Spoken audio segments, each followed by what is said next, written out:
So happy belated. How's everything?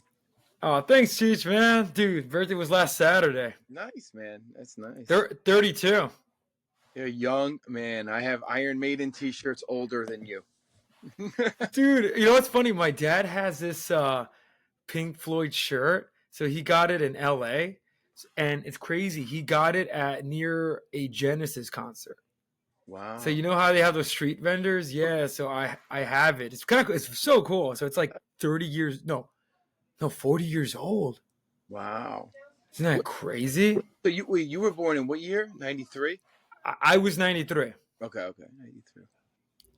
Yeah. Wow. Yeah, I was Yeah, so 23 years old, you know, crazy gigging being a 23-year-old when you were little Manny. that's crazy. You know what else is crazy? It's crazy when you work with students because they they think the 90s is old. Oh yeah. I'm just like I listen to music from the 60s. Like what? I know.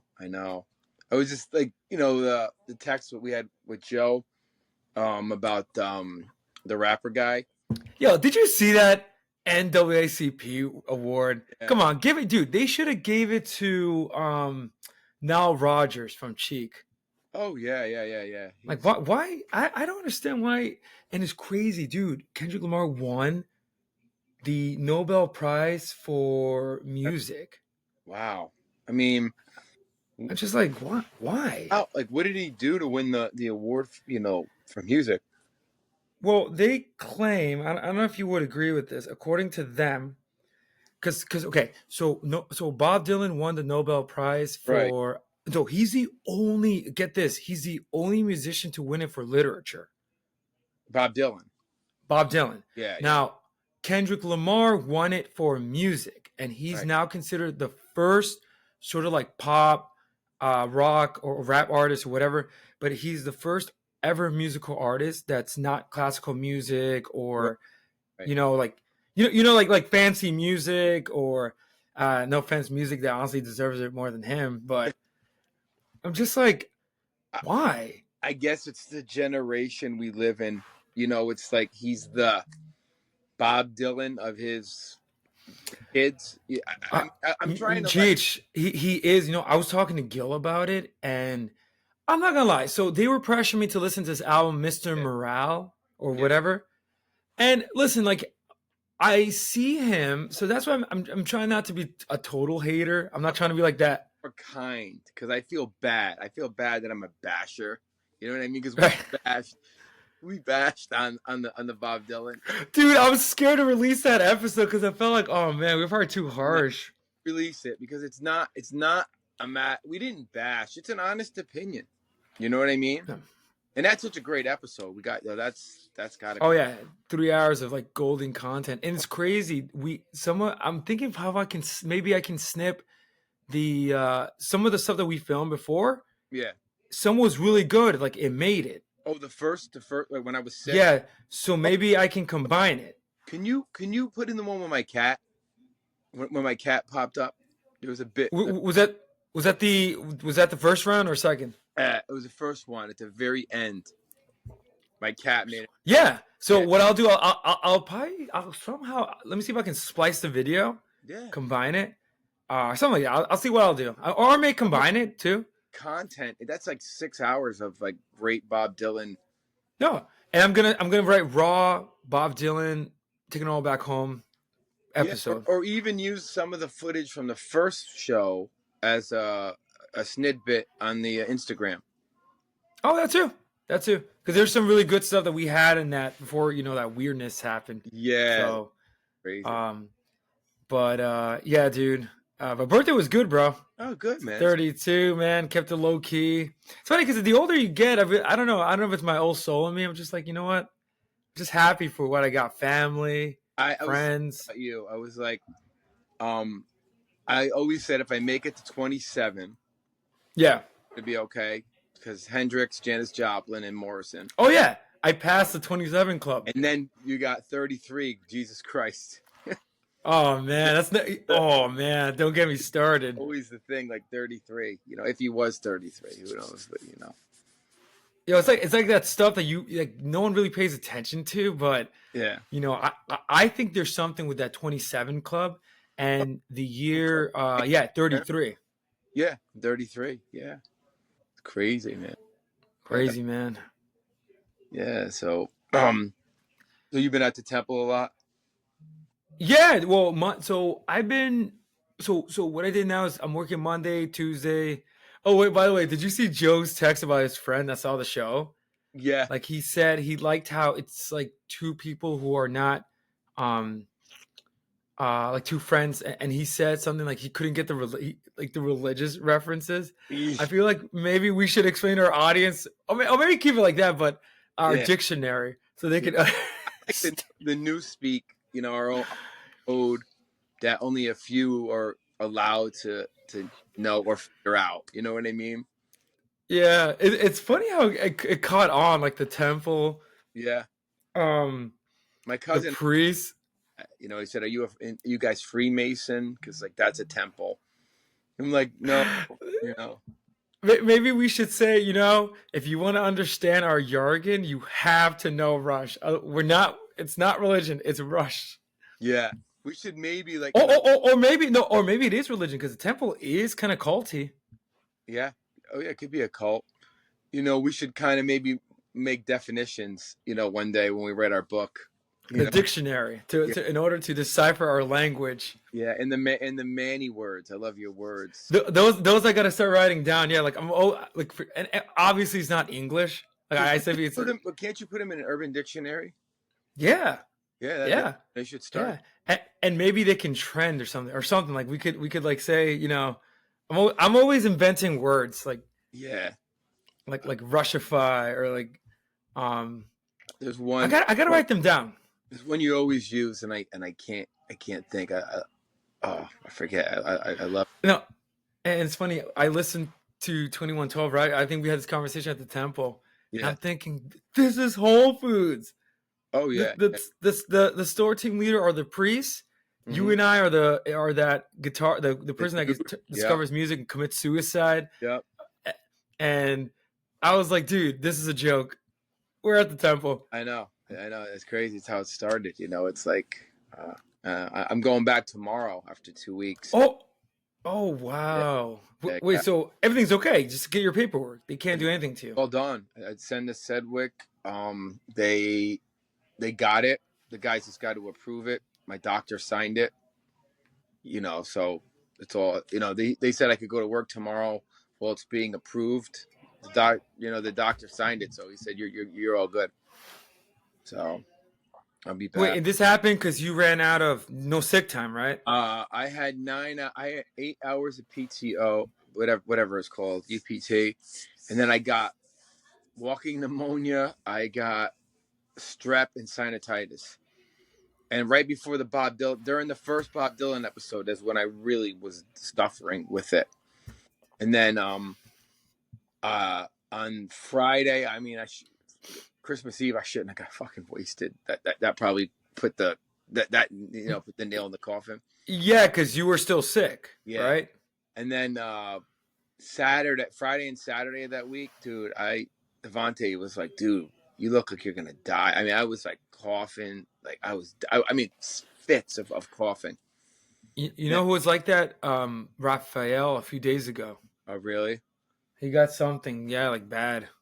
I went to urgent care, and then I put the leave in, and a certain somebody was very rude. Won't say his name, but he was like, when I called to let them know, he's like, we'll let you know when you're what is it? What do they call it when you can go back to work? I'm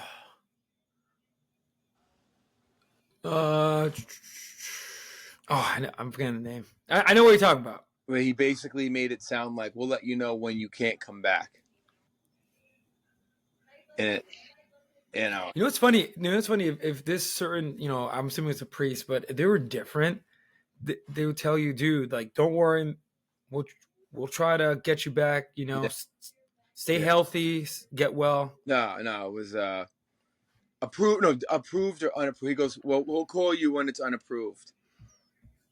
Oh man, that's a Freudian slip. And I said, no, you won't call me. Sedgwick will call me when it's approved. I mean, my doctor's a rock and roll doctor, man. He's my man. He signed the paperwork, and I said like, you won't mess this up, right? He's like, he laughed at me. He's like, I do five. He goes, I do 5 to 10 a day on Sedgwick. He goes, because I said, if you mess it up, it's a pain in the ass. I gotta call you. He's like, no, don't worry about it. So we faxed it, talked to the dude. He said, yep, you'll get a text saying you're approved. You could go to work. So I'll be back tomorrow with the haters. Man, let them hate. I know. Yeah. Oh, you know Michelle. Oh, sorry, I'm trying to say some names, but a certain good priest, I guess, is back. Yeah. I heard. Yeah. She's back. Yeah. She's looking pretty good too. Like the time I've did well for. That's good. Her. I know one of your coworkers, we won't say his name, is like kind of scared of his job now. Dude, it's funny. I see what you mean about liking him. I'm like, all right, he's not that bad, but he's, but he's because Michelle. Oh, I got it. She can be if you're lazy. She's I don't blame her. She's old school. She's always like that. Oh yeah, old school. Yeah. Well, I think Ian's nice. Oh, now I gotta block this. But I think your coworker's nice. Well, he's more lenient to laziness. Like he doesn't push. Because I don't want to say everyone's lazy, but they don't work as hard as everybody. Like, I know tomorrow I'm gonna go in and it's gonna be rough. I know I'm gonna be. Yeah. That's how I got sick, from working too hard. You've seen it that day. You and Raphael. No, it's so sad because that's what happens, and it's crazy. What do you call him? Our young philosopher. Like he's a dying breed. Like I see him work. Like he never complains. He reminds me of myself. He does complain. He gets mad sometimes at certain people, priests. When the priest will come and with their shoulders up, and then he'll be like, that guy, yada yada yada. But like he's a good worker. Him, He and I were having such a good conversation. I wish you were there. He was starting to ask religion questions, and religion is like my bread and butter. Like it's like I love talking about that, right? And I'm surprised at his level of like, and it's funny. There's a new worker there, the other Spanish guy. Nice. It's pretty cool. Wow. I'm not gonna lie, he's pretty cool. Sweetheart, yeah. Yeah, and he starts chipping in, right? Like kind of like he got really interested. Like I could tell, and he only, obviously speaks Spanish, but a little scary at first. I was a little scared. Dude, he's like a teddy bear. The sweetheart. He's only 18, and he has a kid and everything. He grew up fast. He's a good guy. He really is. No, and he got into it. We were talking the young scholar. The young scholar. That's his name. The young scholar. Like. Oh, by the way, so this is not going to air, this conversation. I'm going to cut it. Yeah. And what I'm planning to do for our super fans, I'm going to open a sort of like a donation or Patreon. So for like $1 a month, if you chip in, you get access to this extra footage. Oh, okay. I think I'm going to do something like that. Something like. Did I do some stupid stuff? Yeah, so if you say something like dumb or stupid. How are you? I'm a Pokemon. Wait, dude, why do you have that? That's you also said I know that. That's Jolteon. You know that one? Wow. Dude, I used to be a huge Pokemon. My family, huge Pokemon game fans, like huge. I got this. My sister still plays. I got Charmander. Charmander. Wait, why do you have that? My kids from way back. Like she would leave her stuff here. Oh wow! Hold on to it, Remember. Remind me, how old? How old? 19. So she would be My sister's age then. Okay. Yeah. Yeah, that makes sense. And I got this.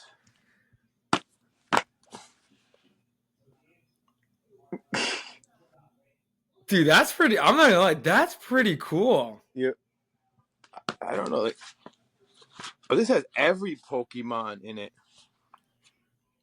Dude, that's pretty cool. Yeah, I mean, me and Raph, I'll sometimes send the pictures to Raph. Oh, he'll love that. I think And he's still a Pokemon fan. yeah, and he'll let me know like if they're worth anything. He'll look it up. Oh yeah, yeah, I would never yeah. sell it. They're just like when my kid was little after the divorce, which she would spend a lot of time here. Pokemon was her life. It's like, Yeah, yeah. I remember it was for me at one point. Like, oh, I got this too. SpongeBob hat. oh man, you know who would love that? Send a picture of that to Mark. He and I are huge SpongeBob fans. Oh, awesome. Yeah, we always send each other like SpongeBob memes. Oh, that's cool. That's a thing. Like, but I'm obsessed with SpongeBob. Like the first 3 seasons. Oh yeah, I've seen Yeah, that. Seen every. golden. You know, Pantera played music on one of the episodes. Probably later on. Yeah, I think so. You remember that? Yeah. Pantera. I'm like, dude, it got us into heavy metal before we knew what it was. Yeah, I got into all this stuff for my kid. Like SpongeBob was around. I didn't. No, 'cause you would be too like not to insult you, but it was like past because that's my age. Like, Yeah, I was in my 20s, and then when my kid was like, I don't know, 3 or 4 or 5, started to get into SpongeBob, and then the Pokemon thing. And I remember watching Pokemon, like going, what? yeah, I know it's like if you didn't grow up in it, you're like, what the f? Yeah. Then like my kid got me into it, and and I would watch it with her and play the games and stuff like that. It was fun. But yeah, I talked to her about it. It's just so funny. Your generation, like you guys, like know all the Pokemon. You know all the how they. Dude, no, bro. I could write a book on Pokemon. That's how sad that is. But No, my kid. You should have no, a conversation with my kid. That's yeah. no, I'm me. It's maybe funny. work, and you could look at it. Yeah, yeah. No, for sure. Like I'm again. Obviously, I've moved on to like philosophy and all that stuff, but a rush now, like or like music. But dude, Pokemon. I could tell you the first 150. Actually, no, the first like 200 plus. I could tell you the history. I could tell you the games. Like it's in here. Like Wow. My favorite Pokemon is Scraggy. that's what. Oh, that's technically like one of the new ones. Yeah, he's my favorite because my kid got obsessed with Scraggy, and Scraggy would bash his head. So my kid was like Scraggy, and my kid we're at the park and was climbing a tree and went and bashed his head into a branch. Scraggy, and Oh, oh, that's so funny. I mean, wait, was your kid okay? Like that's. yeah, little kids do stupid stuff. We should Oh man. get my kid on here. Yeah. You know, What music episode? what's that? What music episode? A Pokemon. Yeah. Wait, do you know you know Pokemon music goes in? I don't even know anything about it. This is my I would never show this to any like lady, but I have a nerdy side. I think Rap kind of saw it. Like like Pokemon music is so good. And you ever heard of the Nintendo game Legend of Zelda? Oh yeah. Yeah. So, dude, me and my family were obsessed with that. I stopped obviously because I don't play anymore, but not because it's funny because when you get older, you don't have time anymore. No. It's weird. If you do this, But the music, oh yeah, but the music, man, oh dude, I used to like playing Mario Brothers, Mario Kart. that's a classic. What was I gonna say? Oh, now my kid is funny. She's into Sonic. That's kind of making a comeback. Major comeback. Yeah, she's like it's all. So we were like at Target and like buying Sonic shit for her. Yeah, I got some Pokemon things around here. Got to dig for them. I have cards too. Those, Oh yeah. So see, I wasn't into the cards. Like I have a few brothers that kind of got into it, but I think they kind of stopped. But yeah, that's the thing. You either get into the cards or the games. yeah. Well, then the Pokemon Go was a big deal. Oh, dude, that I cannot believe how that kind of made Pokemon popular for. You remember Flash? Yeah. He was. So he was obsessed with this. Oh Like my! he would go on his lunch just to do Pokemon Go. Remember any of Pokemon in Whole Foods? I think I saw one. Most likely. Yeah, I remember. It might have been him. He said, "Look at my phone," and there was Pokemon by the deli. That sounds like him. Yeah, I think it was him. Oh, Flash. All right, Cheech. Well, I guess we'll get started with the show. You gonna edit it or you keep? Yeah. This I'll snip out. All right, hold on. Let me get my notes. Hold on one second. Yeah. Roll the bones.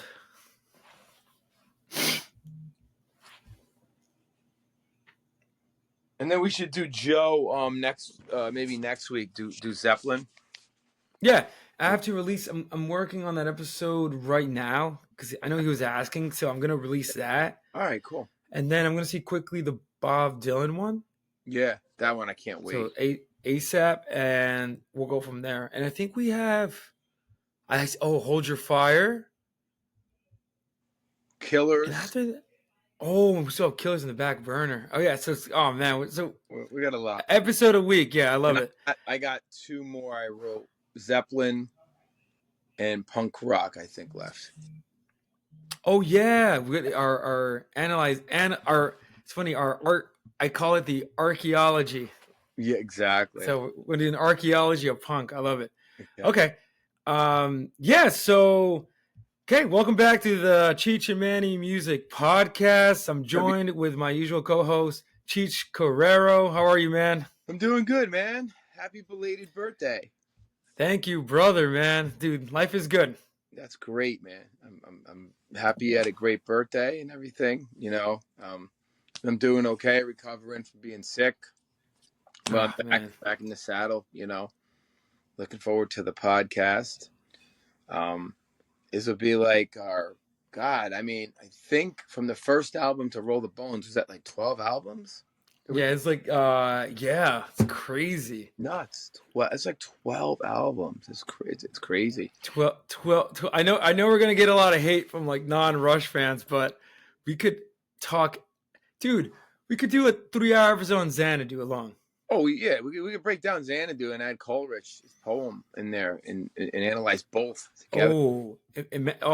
And then analyzing Coleridge as a poet and his poetry, next level. Like that dude. You know, there's academic courses on that.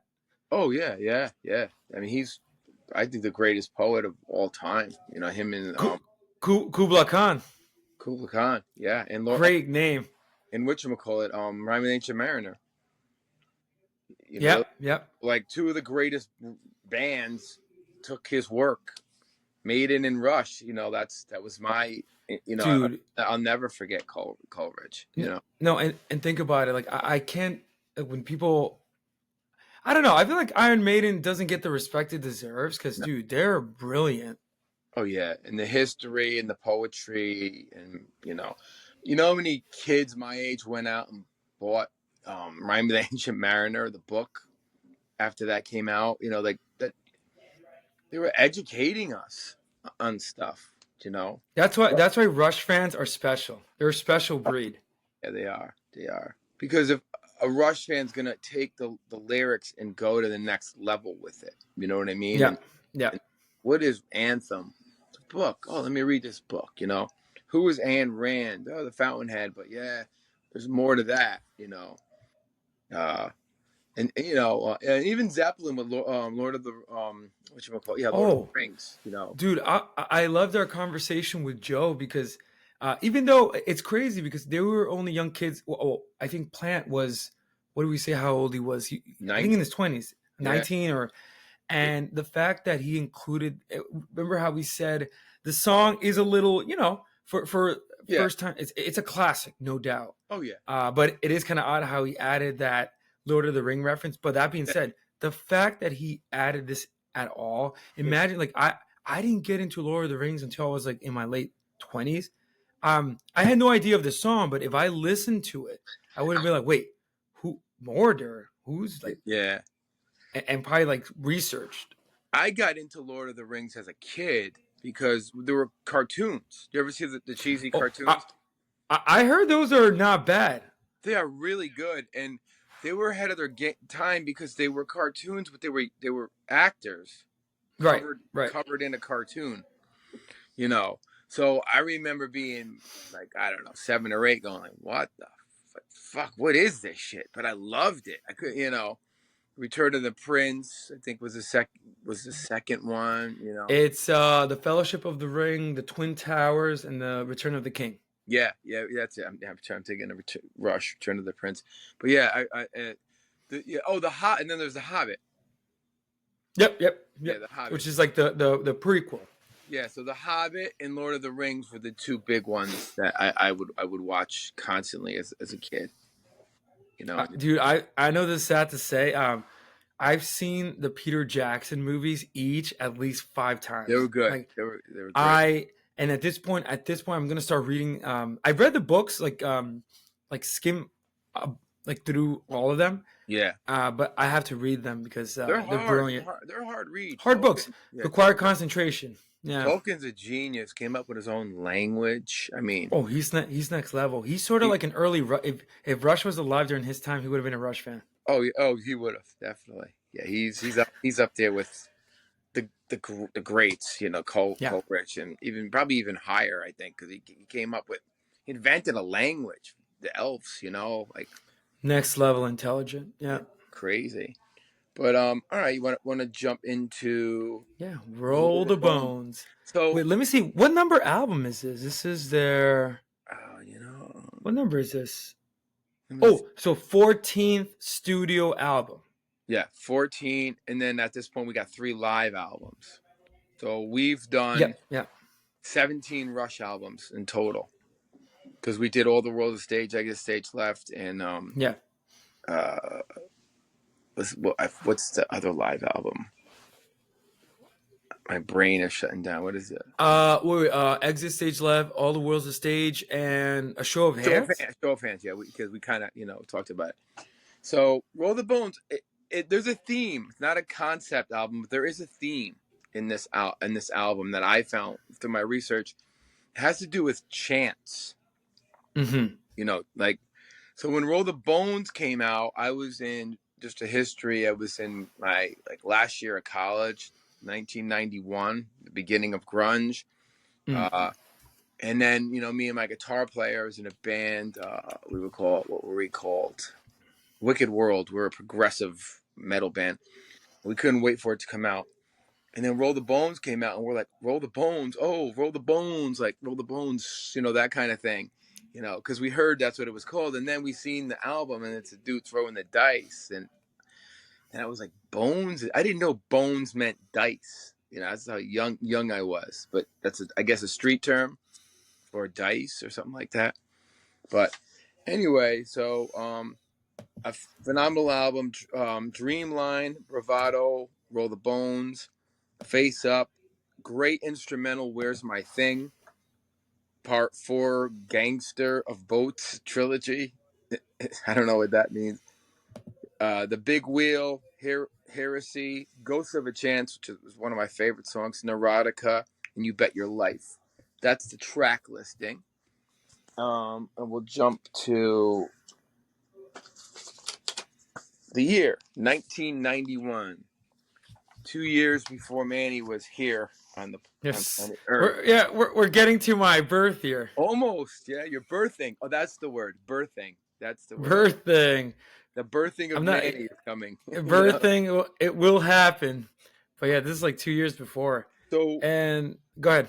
1991, we talked a lot about that year. We did a whole episode on that year. Grunge.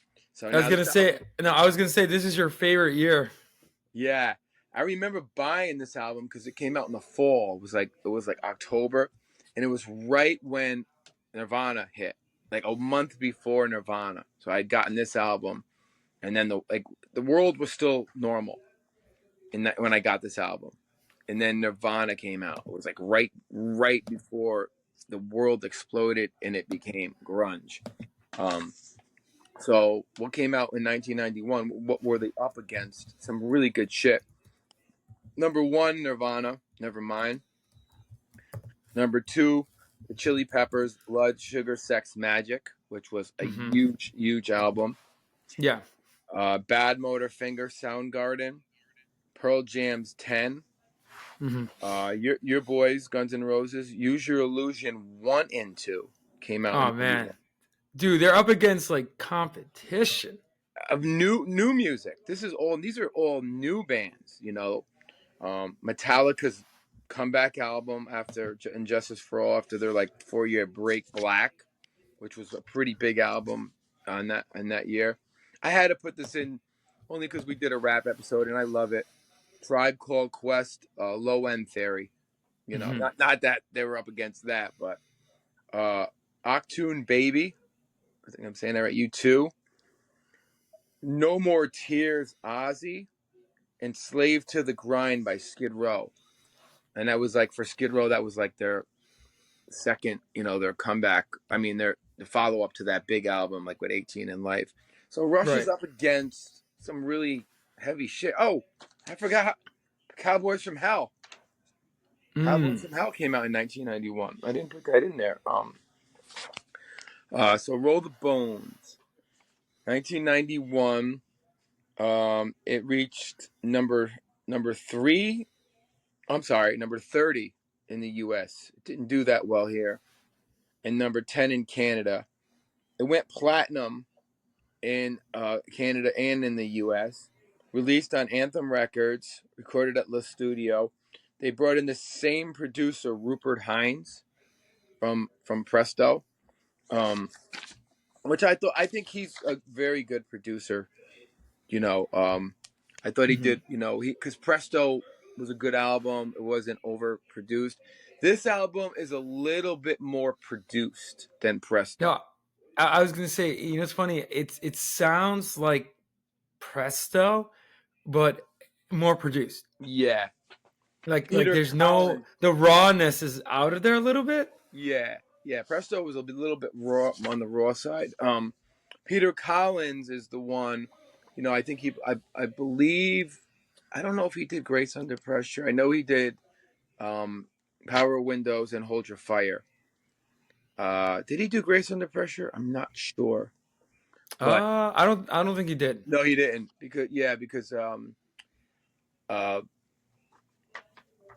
whatchamacallit, Power Windows and Hold Your Fire was a very what 80s produced album. I had a crazy dream when I was sick that Geddy Lee was on our show, and just this is really quick, and we had to come up with questions in like 5 minutes, and I said the main question I have to ask him is, why did you get rid of Terry Brown, or did he quit? Yeah, that would be my question. That's the question that I don't think it's out there. I've researched it. I don't know who decided. Obviously, Rush I think parted ways with him. No, and it's crazy because again, I'm not trying to say that Power Windows, Hold Your Fire, Presto, and Roll the Bones, they're not bad albums. They're actually really fine Oh for yeah, what yeah, they yeah. are. But you had such you had a producer that got you. Like I don't understand. Yeah. And and Signals is phenomenal. Oh yeah, yeah, yeah, And it's crazy because and for some odd reason, I know they got somebody else for Grace Under Pressure. yeah. And I've shared on this podcast that's one of my favorite Oh, albums it's for great, sure. great. Yeah, Now, is it better than Moving Pictures or Permanent Waves? No, it's right. not. Those are much better. Yeah, But I yeah. don't understand. You had a golden streak with. I, It's like the Beatles parting ways with George Martin. Like yeah. I, why? I think it's a matter of they wanted just fresh. a fresh new start. It was the '80s, really the beginning of Oh, the oh now, '80s. Cheech. Well, Cheech, let me pose this question to you. Yeah. Do you think Rush made a mistake? Oof. I don't. That's a tough one because Maybe one to ask Getty, right? yeah, because Terry Brown, he's a hard rock producer, and Rush kind of got away from hard rock. When I mean hard rock, I mean Hemispheres, 2112. Not that Grace Under Pressure doesn't have any, some great hard rock songs on it, but it's very different than Tom Sawyer. Terry Brown did go on to produce my second favorite band in the world next to Rush, and well, third, Iron Maiden, Fate's Warning album Hmm. called Parallels. And I can't, I'm always bringing up Fate's Warning. Yeah, no. Fate's Warning, right? Yeah. Now he And what produced are they? Progressive rock? prog metal. They're the greatest prog metal band of all time, in my opinion. Okay, so I'm gonna just note it here. So, Yeah. Parallel. Fate's Warning. Oh, Oh, Fate's Warning, right? yeah. Oh my God! It also came out in 1991. I should be shot to forget Fate's Warning. Dude, 19. they were formed in Hartford, Connecticut. Yeah, they're local. Yeah, they're local. Yeah, Oh wow. yeah, and they became Fate's Warning. Came out in the 80s, 1984, Night on Brocken. Then 1986, Spectre Within, and then Wake and the Guardian, 87. Then No Exit, 1988, and then they were going to be, and we talked about this on Grunge. This is why my anger with Grunge, and it has a lot to do with Fate's Warning.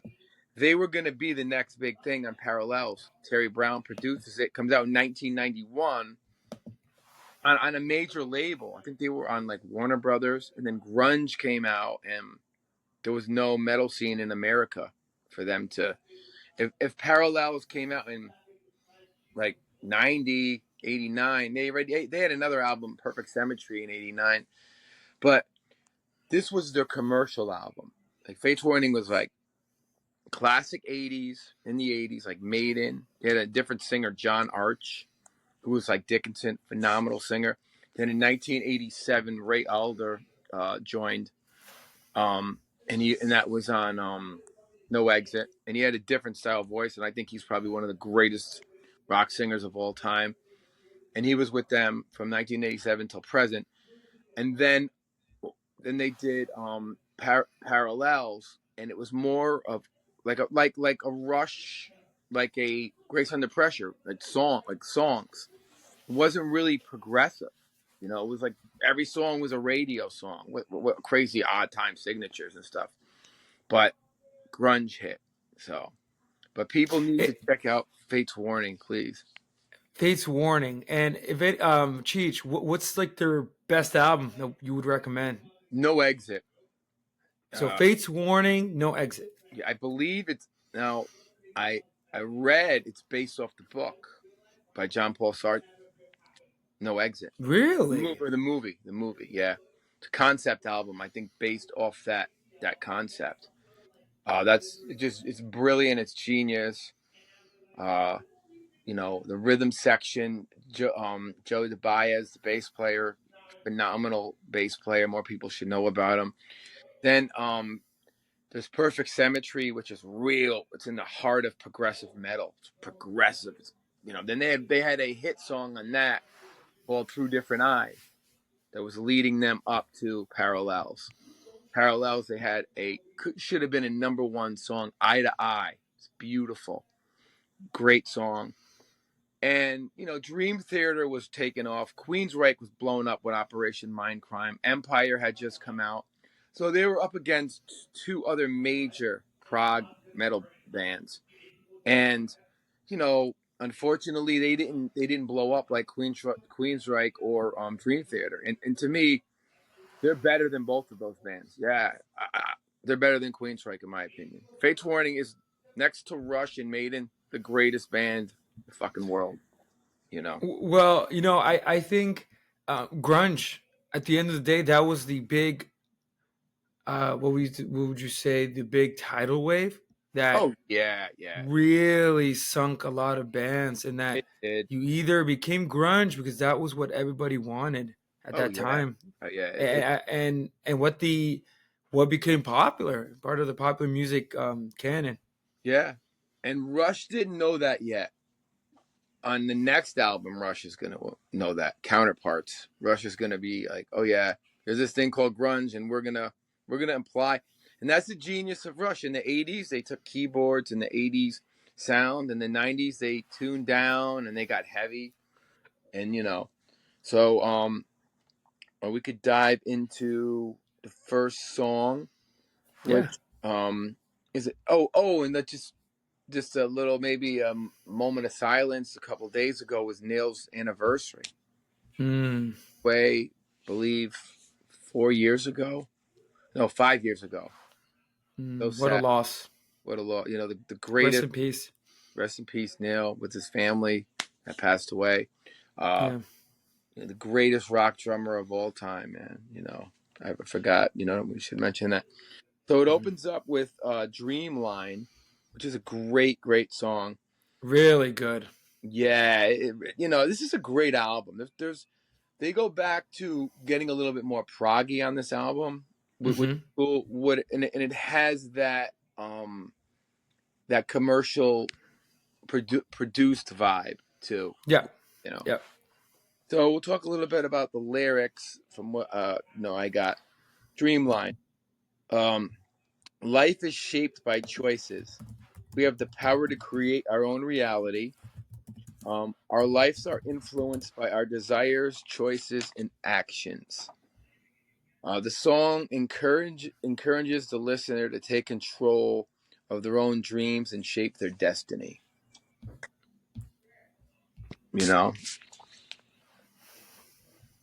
and I might open up a fucking can of worms on the influences, but I have to be very careful because I don't want to get Rush is so much easier to analyze than Bob Dylan. There's no absurd. No. You know what it is with Bob Dylan. Um, it's that's where it's kind of Bob Dylan's a poet.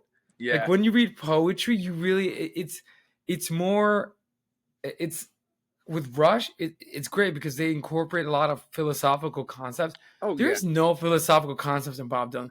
Bob Dylan is more, but that what makes him amazing. Where you can, it's not really about analyzing his song. It's more like reading his lyrics And and reacting. together and being like, wait, where's Captain? Ahab and Harpoon and Like, why did he mention that from Moby Dick? And like, that. why? Why is Santa Claus? Or no, why is Christmas and Halloween in the same song? Right.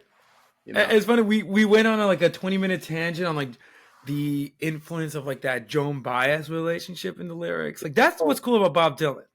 and it was really interesting how Joni Mitchell was like, she did not like Bob Dylan. And it's funny. I didn't know that. Like, I I had no idea. thought she respected him, but I guess not.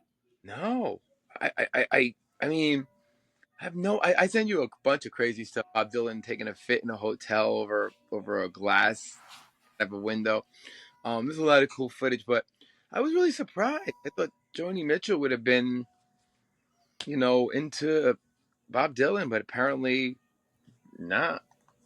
You know, I and mean, I don't know, but Neil Young is so cool. I think he sort of always respected, yeah. obviously Bob Dylan because direct influence on him and Oh, his style. and the Beatles. I think I sent you something about the Beatles. Hmm. We were talking about them. So before we get into the insanity of the philosophical and psychological lyrics, music, bass line is insane. Driving bass line, intricate drums, a lot of instrumental passages, and Getty's vocals stand out on this song. Yeah, Oh, yeah. it's unbelievable. So, philosophy, John Paul Sartre, concept of blind faith, freedom of choice. Now we're gonna get into. We might open up a can of worms here. Your boy, William James, psychiatrist, father of psychiatry, right? Would we say? No, so psychologist, one of the fathers of psychology. Yeah, psychology. Yeah, Yeah. So William James. he was a psychologist, not a psychiatrist.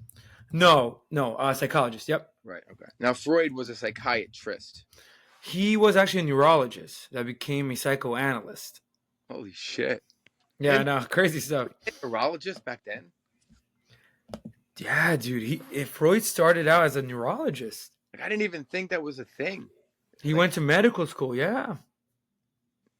oh yeah, because that was the days of the body snatch when they would be teaching in medical school. They would go to the graveyards and take like fresh bodies and Yeah. like study somebody's heart or brain. You know, they do all kinds of shit. Wow. It's Um, crazy stuff, man. But you yeah. know what's really cool about William James is that since you brought him up, uh, so psych wasn't a thing yet. Like psych's always been a thing Yeah. since the time of Aristotle. The Egyptians had their own theories on psych. When I say, sorry, psychology. But William James, and so he's American and he taught at Harvard. Hmm. Okay, and William Wundt in Germany. These two are the fathers of psychology as the field that we know it. Right. So it's pretty cool how he pops up in the song. Yeah. Well, that's what Neil was reading. And I'm gonna say it wrong, maybe pragmatism. Pragmat Pragmatism. Yeah, that's something Yep. Neil talks about. Of the individual experience and practical actions. Um, Yep. Yep. Yep. He popularized it. Like he. So it was kind of a thing with some. Now that's philosophy. oh, that's Like and no. So that's his. He pretty much formulated pragmatism. It was always a thing, but he kind of joined everything together, oh, okay. and then he applied it in his psychology. Who invented it? Who was the guy who? Ooh, it has a big history, but so and I guess so pragmatism, just to get started, um is so it was sort of like a movement in the 19th century. Right. Okay, and we're talking about, so the 19th century is, I think, the year 1800s. Mhm. um and just so people can understand, um it was used to describe things that are realistic and grounded, because at that time, I don't know if anyone knows philosophy, like, like Immanuel Kant and You mentioned them before, so people yeah, definitely. people were, no, the thing is, people were really starting to get out of hand with their philosophical theoretical theories, Yeah. to the point where common sense was getting thrown out the window. Yeah. So there were a few philosophers, and again, obviously William James being, um, you know, one of the um, proponents of and popularizers of this. Um, but there's a guy, for example, called Charles Peirce, I heard of it. who kind of came up with the idea of pragmatism, and he was like a mathematician.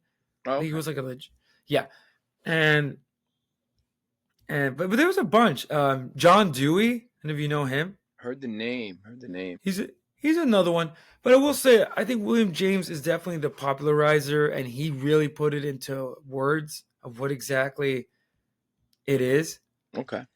And I could see, dude, I could see Neil Peart as a pragmatist, because just for its practicality, look at this.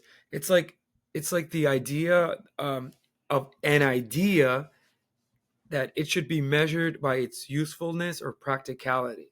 Right. So not too theoretical, more grounded. Yeah. Yeah. Yeah. So and I think it kind of, you could say that it kind of connects with Ayn Rand, right? Right. And her ideas, because I think at the end of the day, she was trying to make things kind of grounded and practical. Yeah. Oh yeah. Yeah. Definitely. So I have more. I mean, there's a couple more. The Principles of Psychology. That was his big book. William James. that wait, dude, was he reading that? Yep. Um, What? Yeah, he's crazy. That's awesome. the Values of Religious Experience. That dude, that's one of my favorite books. That book as well. And Samuel Taylor Coleridge pops up in this one. Ironically, we were Wow. talking about him in our special show, our Pokemon show, prior to this. It's funny how he came up in there. Yeah. The next song, I have to say, is my favorite song on the whole album. Bravado. Beautiful, amazing song. Um, so anything about Dreamline before we move forward? No, good opener. Very like very pretty song. Great, yeah, great song. Oh, and I must say, for me, I saw this concert in 1991, and this is grunge had already blown up, so this is like summertime, or maybe a year later, almost practically, and a band called Candlebox opened up, and they were fucking amazing. And anybody remember Candlebox? Check them out. They weren't really grunge. Excuse me. Like they were grunge, but they were more like rock, like Pearl Jam, but even rockier. You know, they're more of a rock band. So check them out. So the next song, Bravado, um, hiding behind a mask or a facade to present a false image to the world. People use bravado, for like false confidence to conceal the truth. That's the concept they got. Feelings of vulnerability, insecurity, um, making responsibility of your own life and create meaning rather than relying on external sources. How do you feel about that? Pretty good. And I agree. Like this is another great song. Yeah, I mean, hiding. It's basically about being yourself, and it goes back to Middletown Dreams. It goes back to there's always the similar themes. You're hiding like behind a mask or a facade. You're not being your true self. You're who you're supposed to be. And I think that's sad in life. I think you have to be who It's like living authentically, right? I think yeah. that's a big theme in Russian with Neil Peart. Oh yeah, and I think that's gonna come up. I think yeah, comes up. Um one of your boys comes up, authentic and you said authentic authenticity. Uh so let me get to the music. The music is great, great guitar riffs, great instrumental passages, emotional vocals, and great bass line. It's just a great song. Should have been way bigger. Should have been on the radio. But I was gonna say Dreamline and Bravado should have been like hit singles. But maybe because of grunge, it just because it does definitely sound 80s though. yeah, Not total 80s, but you yeah, hear sort of like that. No, it's not 80s production. It's more what would you like pop production? Like I don't know how you would describe it. yeah, like radio friendly. Radio Um, friendly. early '90s had its own. Oh, I'm gonna call it radio ready. Like, dude, they're radio ready songs. Like, you can put them on, dude. It's not. There are some proggy elements, but it's at this point, it's not prog anymore. No, like you could It's listen. like nice listening, pretty lyrics. Yeah, and there's like a sound. There's a difference between late '80s production to early '90s production. It's I was gonna say, I love how you said that early '90s production. yeah. That's it, before grunge. Yeah, like you could go back. I'm gonna sound like this might be a bad analogy. You could listen to Madonna, and then you could put Or dude, or George Michael. George Michael changed his production from Like that and production. Rush yeah, has that. like Madonna changed completely in the '90s. She went from the '80s to a '90s production, and I loved Right. Madonna's albums in the '90s. I'm not ashamed to say that. I do like Madonna much better than some other artists that are out there today that we won't mention because we're not bashing anyone in this episode yet. No, all music is good, right? I guess. No, I'm kidding. But music is music. Yeah, it's good Music to analyze it music is an opinion, you know. for Like sure, for sure. so, you might say, "Dude, I think Rush sucks," and I might be like, "Okay, well, what do you like?" Well, I like Kendrick Lamar. okay, let's talk about it. Let's say why you like him and why does Rush suck. You know, Devontae. He's going to get so mad how much we mention him. Me and Devontae always argue about music all day long, every day. So back to what you said about often when my brain could work. Authenticity. Your boy Martin Heidegger. That's what Mm. I'm reading. So you called it. You called it already. Dude, it's crazy because I shouldn't like Martin Heidegger because I think he joined the Nazis. Did you hear about this? Yeah. I shouldn't like. It's crazy because for I'm I think about being with a capital B Yeah. and being authentic. It always haunts me. Like that's why like even when I am at the temple or if I'm at my other job, I'm Right. always thinking, am I really being authentic? Like who is my authentic self? And Yeah. like Heidegger would say like that. You know how like true authenticity, like that's what he meant by being with a capital B, are humans being their being, Right. right? So like, and crazy how Peart is always on this, but now in like a pop version. Yeah. It's amazing. Um. So living a authentic life, free from the influence of social, um, you know, um, conformity. So that's basically the concept on there. Music, great guitar riff. Oh, and social conformity, bro, Yeah. takes that away from you. Oh yeah, definitely. Dude, again, superconductor, brother. Yep. I think. Oh, I already did the music. I'm bugging out. So we did the music. Would you say? I would say the music sounds very similar to Bravado, to the Dreamline. It has like a similar production. Oh yeah. The production on this album is all the same. It doesn't. It doesn't. Yeah, I was gonna say It's '90s production. It really is. It's amazing. It's so subtle. I can't explain it. Like that's I'm having a hard time because again, I'm not bashing. It's actually really some, and my favorite song that I hope coming up is "Face Up." Like, yep. Oh, like what? that's I'm sorry. Wait. No, no, no. no, no. I jumped ahead. I Roll jumped the ahead. bones. Roll the bones is next. But Yeah, that's next. I got more. I'm sorry. Uh, Nietzsche, human tenderness, to wear a mask or present a false image to the world. That was when Neil was reading. Carl Jung, concept of persona, the process of individualism.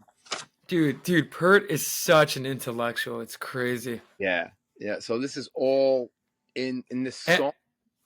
and it's crazy because um I- Getty and Lifeson, they're awesome too, but I Oh, don't think they're on the same level as Pert. I think they were probably because of Neil. They were reading these things, Yeah. no, but they weren't. They wouldn't have read them maybe if Neil wasn't in the band. You know what I mean? Like when you have friends that are intellectual, like you'll share something with me, I'll share something with you, and now we text each other things, and we learn from each other, and we get into stuff from your friends. So I'm sure they all got into Ayn Rand because of Neil. I don't think you know Geddy Lee was reading Ayn Rand before he met Neil. Maybe he was. I don't know. That's another good question we could have asked when he's on the show. Yeah, in my dreams. But it was so funny. It was like, wow, Geddy Lee's on our show. We got 5 minutes. We only had 5 minutes to ask him the question. It was the Terry Brown question. Um, so the next one, Roll the Bones. Not a Cheech and Chong movie. you know, uh, No. we totally thought, wow, Rush is. I did send you a funny thing about that Ace Frehley was saying how he did party with Rush. I don't know if you saw that. I did. And they would do crazy shit with Alex Lifeson would put a bag over his head, and Peter Chris would act like some kind of crazy doctor or something like that. I just thought that was funny. Um, so Roll the Bones. Now this is about chance. the concept of chance is going to pop up a lot. Not Chance the rapper, you know, No. the concept the concept of chance. Even though this song there's chants and there's Oh rapping. yeah. Wait, can we talk? Wait, pause. I just before I forget my thought. Can we talk about this lyrical experiment? Now, I don't know if it's a failure or a success, but apparently he was inspired by the rappers like LL Cool J and Public Enemy. Ooh, Neil. Yeah, Wow, I didn't isn't even that know isn't that. that weird? Isn't that weird though? Goes to show you how open minded he is. That he No, and he experimented. I mean, yeah listen, you gotta rap fans, you gotta give him cred, man. Like, yeah yeah. You got to give Devontae. You got to give Rush some street cred. I'm sorry, some rap on here, and there's a flow. There's a whole flow on there. But and can we talk about is this Getty rapping? it's Getty right. Yeah, I'm gonna get to that in a minute. You want me to jump on that first? I'll talk about No, the no, no. Go ahead. No. Start with the music. okay. Well, all right. So the lyric, roll the bones. Life is full of uncertainty. We must adapt and roll with the punches. And change. Uh, I'm sorry. Adapt and roll with the punches. Chance and fate, like rolling a dice. Actually rolling. Like life is like rolling dice because you don't know what's gonna happen in your life. Life is a choice and circumstances. Now, just to compare another idea, I'll be honest with you. I like lyrically, I like Roll the Bones because I agree, man. Like sometimes, and I know you have a child, so Yeah. you think about how uncertain life is, and how do you help somebody deal with the uncertainty? I think that's what this song tackles. Oh yeah. Everything is an uncertainty. We're all facing that, in our lives.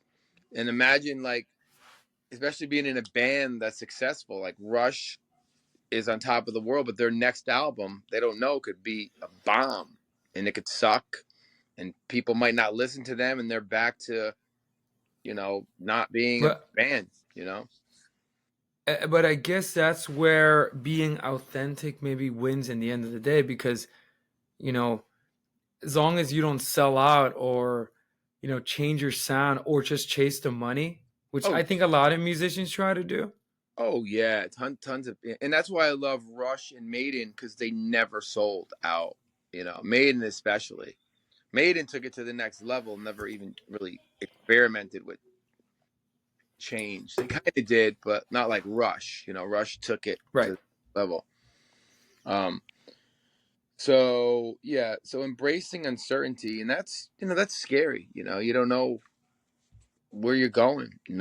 In life, and we could go down a whole wormhole on that, but So music, funky rhythmic groove, catchy repetitive guitar, heavy drums. Now the part you were talking about, you wanna talk about that a little bit? Yeah, so he has a string. So I guess they were trying to do like a lyrical experiment, Yeah. which the consensus um, of most fans and the critics say it doesn't work. Yeah. It is strange because when I first heard the song, I remember it comes out of nowhere and I had to pause. Like I didn't mind it, like because I'm used to Rush experimenting, so I'm just and it reminded me of that moment, that spoken word moment in Caress of Steel. Yeah. Yeah. Yeah. Yeah. Three So different. for me, it was like for me it didn't weird me out, but Yeah.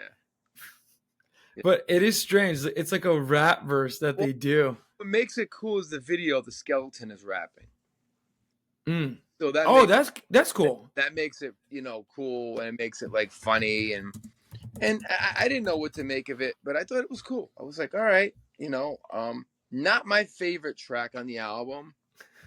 Wait, can I mention some of these rap lyrics so we can Yeah, talk about their street cred? Look at this. check the facts. I don't know if you know. Yo, Jack, relax, get busy with the facts. Yeah, No zodiacs or almanacs. Yo, listen, he's going in. No yeah. maniacs and polyester slacks. Yeah. Yo, just the facts. Gonna kick some gluteus max. Oh man. I'm gonna say Yeah. right now, Kendrick, who? Who? Oh man, yeah, yo, when Just your so favorite prog rock band like raps, dude, look at this. It's a parallax. It's a parallax. You dig? You dig. you dig. You move around. You dig. You move around. The small gets big. It's a rig. It's action, reaction, random interaction. Like, dude, he's going in. He Yo, is. he's spitting. Yo, he's spitting bars. I wonder if there's video of Getty actually doing it. There must be. Dude, I wonder that too. But I'll be honest with you. I think he'll probably be too embarrassed to even. There's so much shit out there now, like that's popping up. That you see shorts on. Wait, Cheech, did they perform the song live? Yeah, and the skeleton rapped. So like Oh, screen, okay, the okay. big screen in the back, you'd see him come out and he would rap and he have like swag and all that kind of thing. So oh, I might open up a can of worms in this one lyrically. So Nietzsche, will to power, embracing chance and uncertainty Mm-hmm. as a fundamental part of life. So we talked about that, the chance and uncertainty of life, just in general. And your boy pops up now, Arthur Schopenhauer, chance Oh man. in human life, live in the present moment. So, any comments on that? I know you like Schopenhauer. I know he's one of your. Yeah. Well, I'm not a fan of Schopenhauer, but I can appreciate his ideas. But yeah, no, I can. He is. You know Schopenhauer's a pessimist. Yeah, yeah. Yeah, he was like really pessimistic. Wasn't he the guy who said like the only true way out is suicide or something like that? Like, No, no, that's absurdism. That's Albert Camus. okay, oh, okay, yeah. Yeah, Third is, that's you would think Dylan would have maybe read some of that stuff. Getting back to absurdism, right? yeah. You know what's funny? I wonder how much of an intellectual Dylan was. Yeah, I It's kind didn't. of interesting, right? There was so much on the lyrics with Dylan. I mean, we have the Dylan show coming up. That's why we're bringing this up. But there was so much on it trying to analyze it that I didn't even get into the philosophical because I was like, Right, this right. doesn't make sense, But absurdism did come up, and that is a movement. Um, so I think that's about. Yeah, absurdism.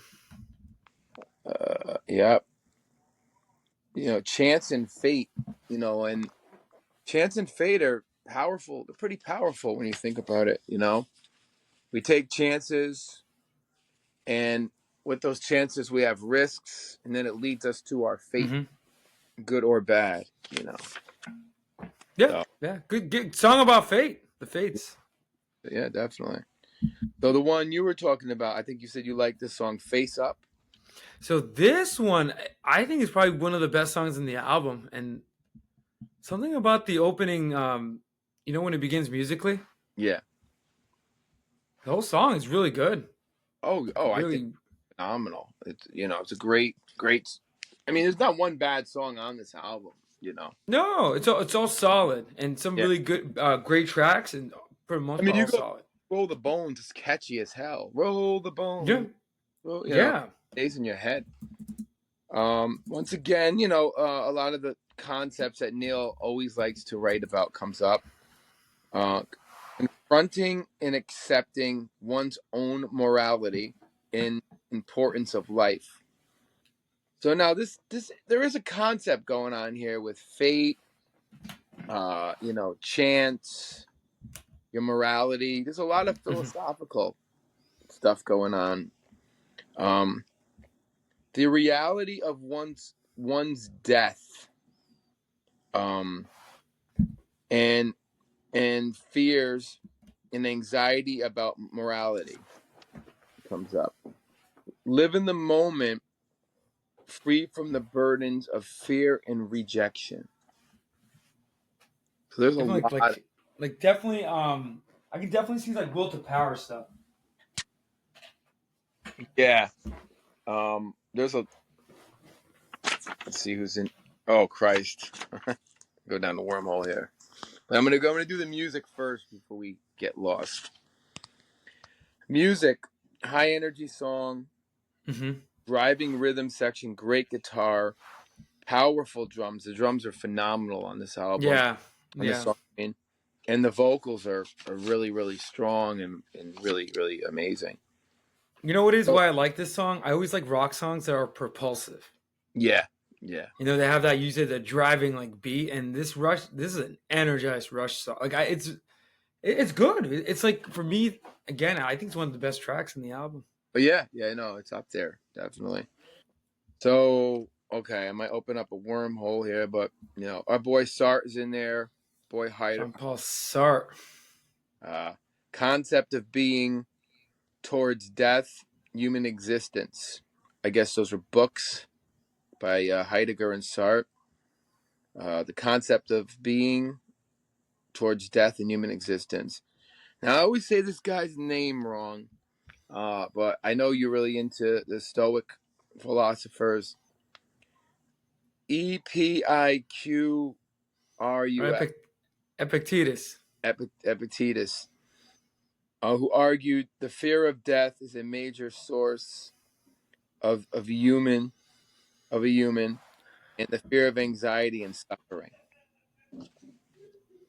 So the Stoic philosophy is also in there. Any comments on that? I'm just like um it's interesting what Peart was reading. Like it's it's existential, but then I don't know what was going inside his head, and the fact that he's reading the Stoics as well. Yeah, existentialism and the Stoic philosophy. It's crazy. Oh, do I have more? Okay. Um, an individual should strive to live in the present moment and cultivate a sense of detachment from the fear of death. So there's a fear of death in here. I don't know what that's all about. Is that that would be Stoic, I believe, right? The Stoic philosophy. The fear of death. Who was the other people that he was? So Stoics are more about sort of like your internal control over your thoughts and emotions. Sartre, Heidegger, and that other So guy. the fear of death is actually probably Heidegger, like Heidegger. confronting death. Okay. Yeah. And then where would you see the Stoic influence in here? You see it in the lyrics? So I think first and foremost, so you said the song is sort of like reacting with death, right? Yeah. So like lyrically is interesting. Um, it's so for example, like it says here, I'm in a groove now, or is it a rut? I need some feedback, but all the lines are cut. I get so angry, but I keep my mouth shut. Right. So what I think is that the Stoic influence is where, especially he was reading Epictetus, right? Yeah, Epictetus. Yeah. Yeah. So what I think is, you know, he's like confronting something like dark or something, Yeah. and he's trying to figure out how to deal with it. And so he says here, "Don't complain, don't explain. I don't think my new resolve can stand the strain." Wow. Yeah, kind of like deep, like he's definitely dealing with something. Yeah. I think the Stoic is kind of hard to see, but what I think is like him how to deal with this. That would be the Stoic influence. Deal. Yeah, Yeah. yeah, because I, so Epictetus like with Stoicism, like yeah. he taught that it's all about self control and self knowledge.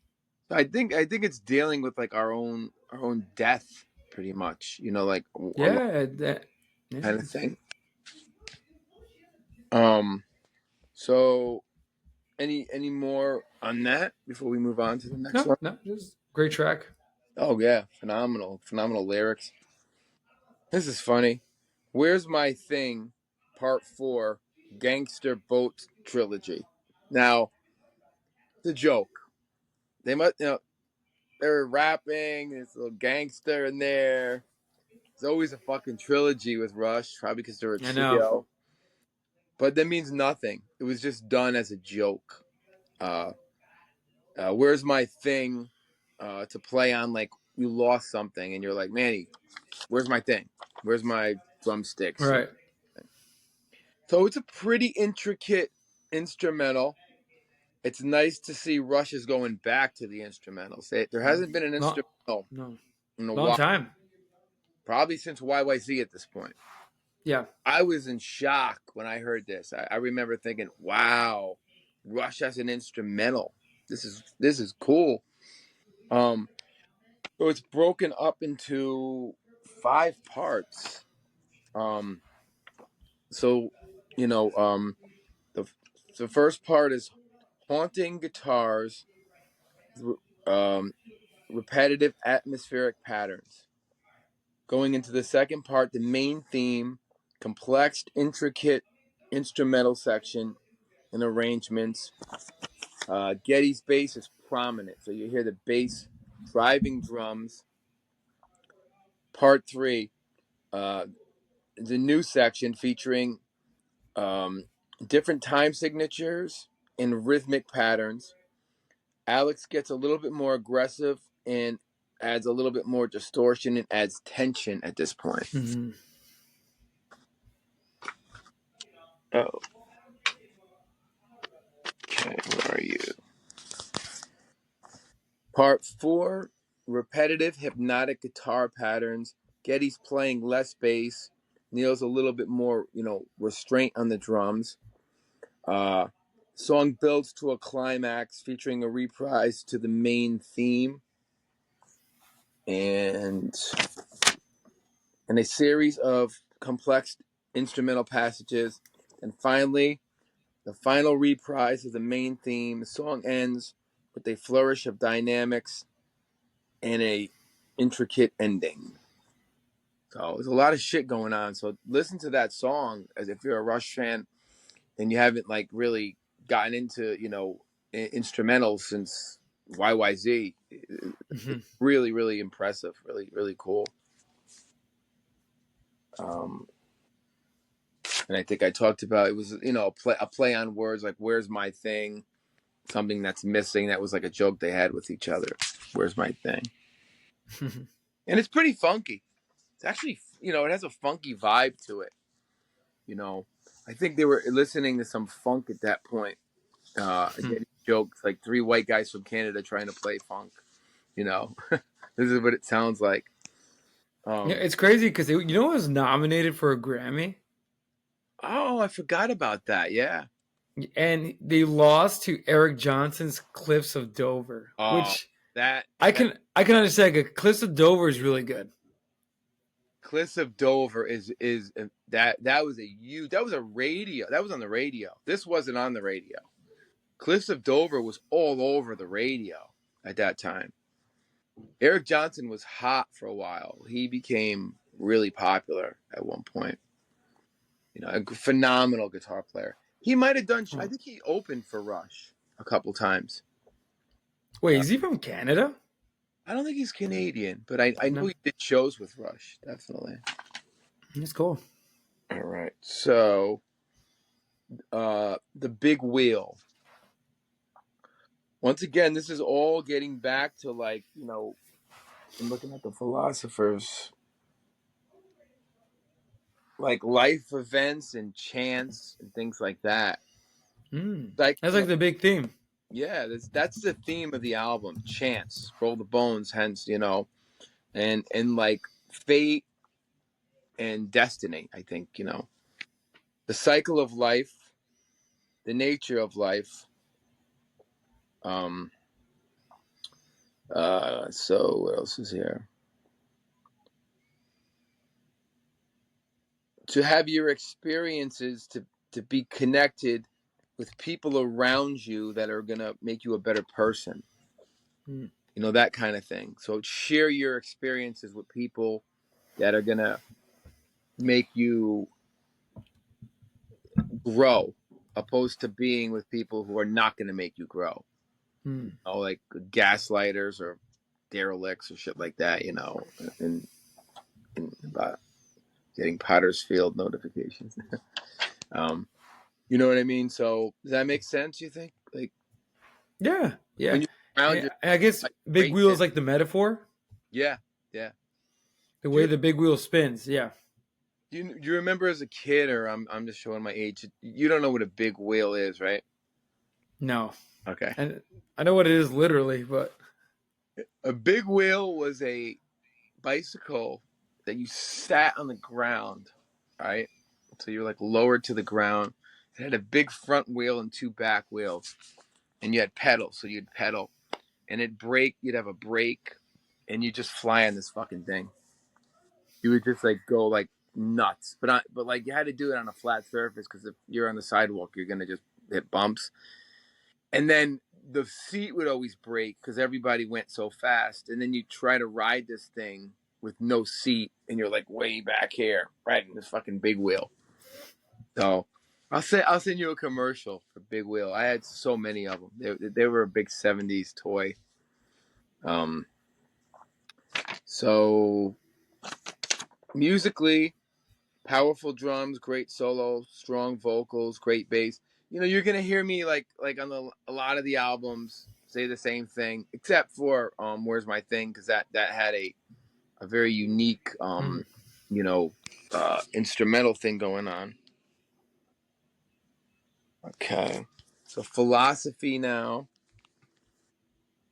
Um, the eternal return.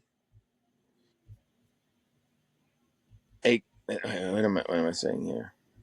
I don't know if I'm reading this wrong. The eternal return is a concept that the universe. This is interesting. Okay, the eternal return is a concept that the universe and all its events are designed to repeat themselves. Events, experiences repeat themselves in a never-ending cycle. So, how do you feel about that concept? I guess the philosopher was Walter Kaufman. The critique of mm, philosophy. Fountainhead and Rand Nietzsche's Eternal Return. Greek philosopher, your boy Heraclitus. Uh, right. he wrote about the nature of life and how it changes. Wait, this is the eternal return. The eternal return. Yeah, you want me to read that again, or the content? So just to summarize it, so it's like time repeats itself in an infinite loop. Yeah, that like things are gonna repeat itself again and again. So like, So and it's crazy because it's associated with stoicism. yeah, and he brings up your boy. So like somebody, I don't know, 20, 30, 40 years from now is going to be doing a podcast on Rush. Two guys, an older guy and a younger guy. You know, is that real? Is that something that's going to happen? It probably could. Through chance and fate, there goes that concept again. You know, It's interesting. So I guess if we believe in it, right? Because I mean, because I would definitely criticize it, but that might be almost like a the cat. reverse concept in a way. You know. Yeah, well, it sounds like kind of also like reincarnation Oh yeah, that's in a true. way. Um, like I would, it's funny. Saint Augustine of Yeah. Hippo, Oh yeah. he criticized that because he was a philosopher, so he criticized that idea. So I would say like it's interesting. Yeah. I would kind of, this is my opinion, but I would fix it and say that's more life itself. It's not the eternity per se, but life. Right. Right. Right. Not Like not incarnation.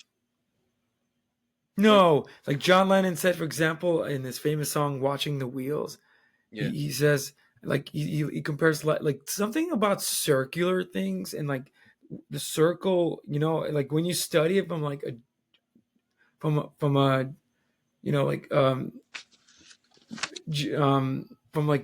geometry point of view. Yeah. Like when you study a circle, it goes on. It's a loop. It's an infinite loop. Right. Right. Right.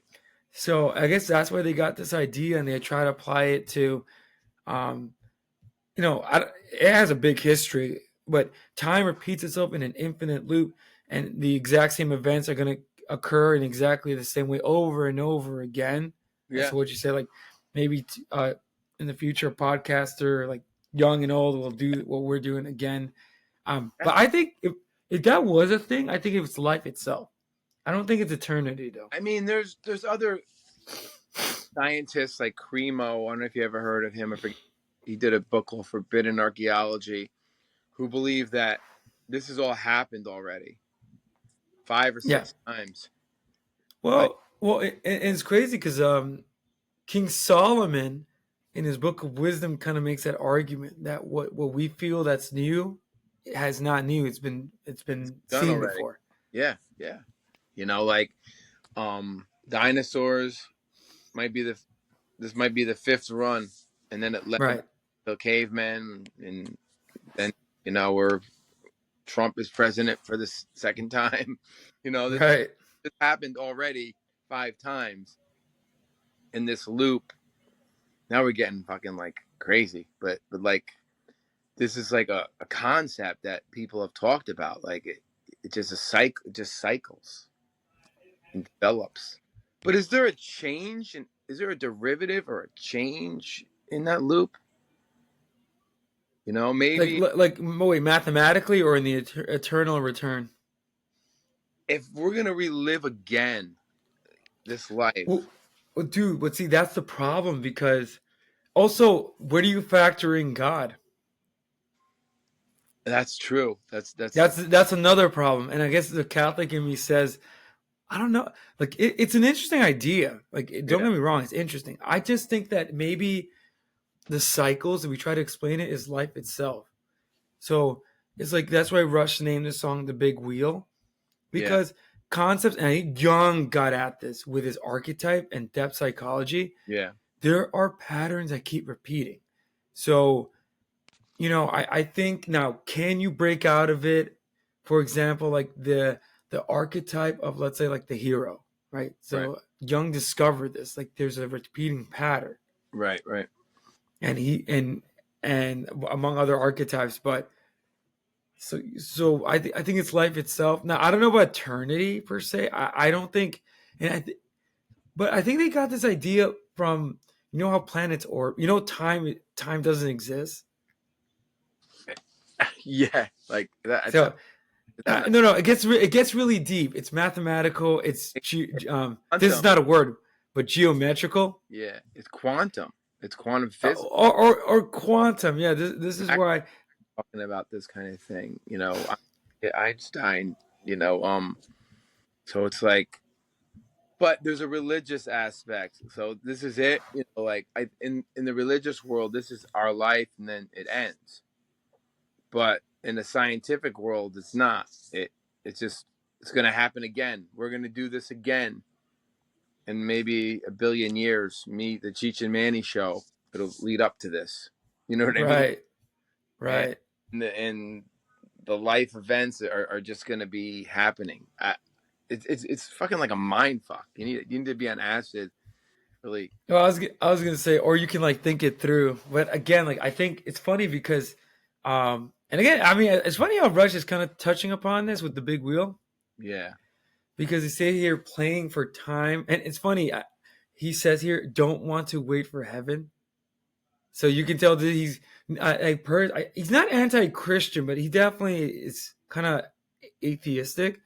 yeah, So he says, looking for love, for an angel to forgive my sins, playing with fire, chasing something new to believe in, looking for love the way the big wheel spins.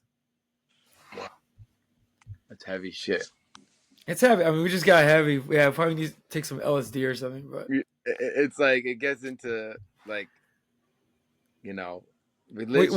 when, when you start talking about questions of existence and time, dude, you get really deep Yeah, because so quantum physics, and if you study quantum mechanics and even like um, astrophysics, yeah, astrophysicists, you realize like time doesn't exist. It's a concept. yeah. Oh yeah, yeah, yeah, yeah. We made it, yeah, as a human race. Hmm. Made- So and Aristotle said time is actually just a measurement of change. So that's what I'm saying. With the circle of time idea, where do you factor in change? Because things go eternity, there's no change. Well, it was more development than change. So So we go from cavemen to where we get into the industrial revolution. but if things repeat themselves, like so, we're gonna be caveman again. I don't know. Are we? It's crazy, right? And how does Dude, the and you know what's my Nietzsche liked this return, like the eternal return idea. how does the world end? It's going to end the same way. And according to Cremo and people like that, it's happened 5 times already, and he has proof Hmm. in his um, books. What did I say the book was called? Uh, Forbidden Archeology. That was the Vatican had banned the book when it came out. I had it right when I joined the temple when I started to work at the temple. I used to bring it and read it, and I mean, he would have this is an insane thing, but it was about time travel and stuff. Like they had a Nike sneaker imprinted in a rock that was like 5 billion years old.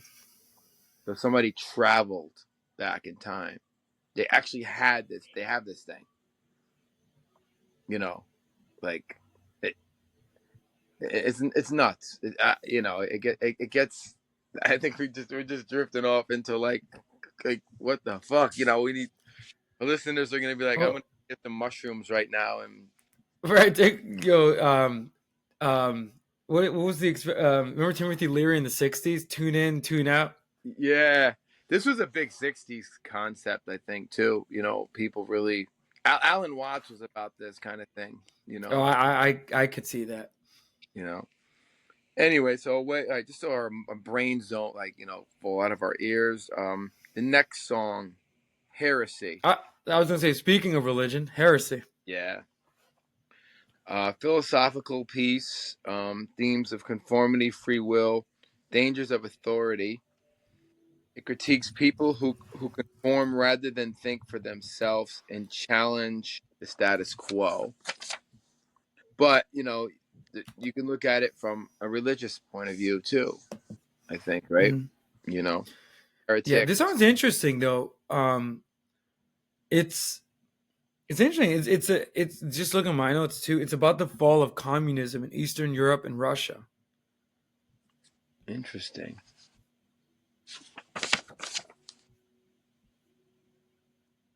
Like Yeah. it's really overt. Like it's so obvious. It's like a critique against communism. Wow. Rather conform, but think for yourself. Yeah, I yeah, think that concept in there, and don't challenge the status quo. Go against, you know, yeah. that kind of concept.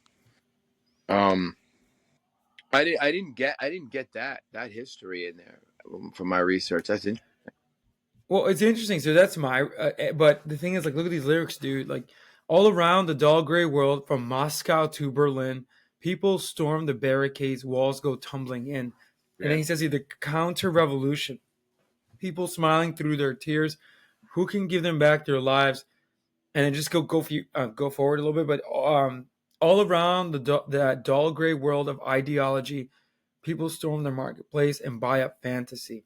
It's like it's like a critique against like ideologies like communism. Wow.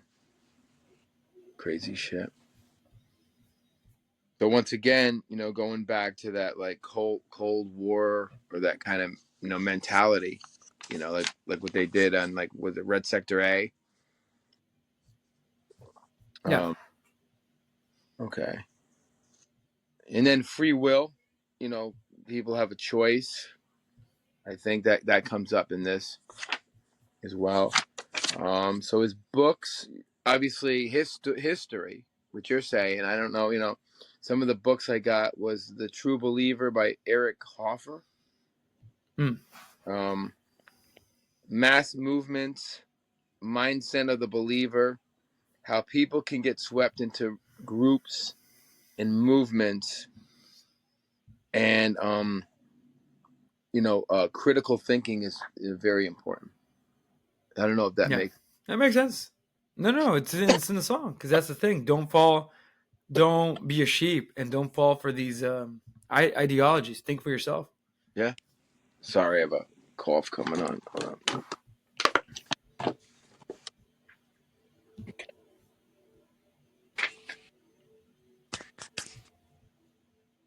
Musically, complex time signatures, multiple time changes, Wow. uh, which is like going back to the old Rush. Tension and Hmm. release, great bass, and great guitar work. So, forgive me, I have another cough. I'm sorry. No, all good.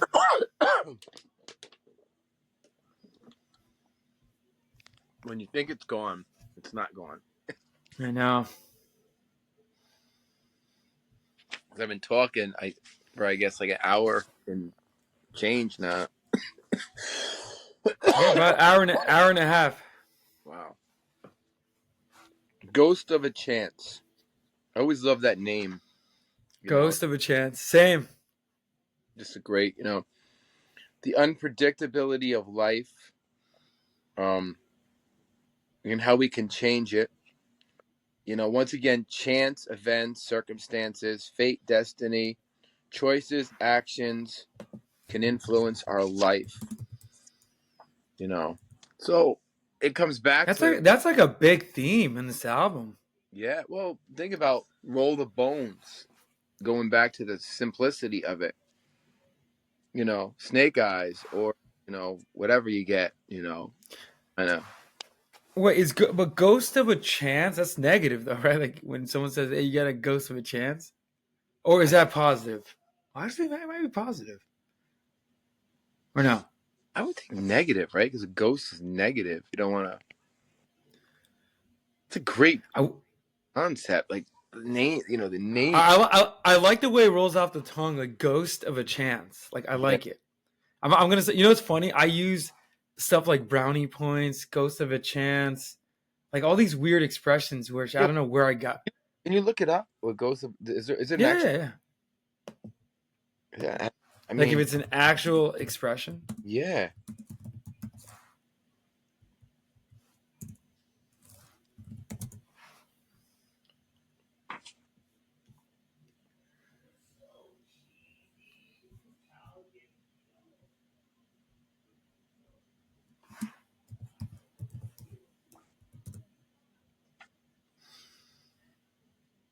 So it's an informal idiom that means someone has a very small chance of succeeding at something.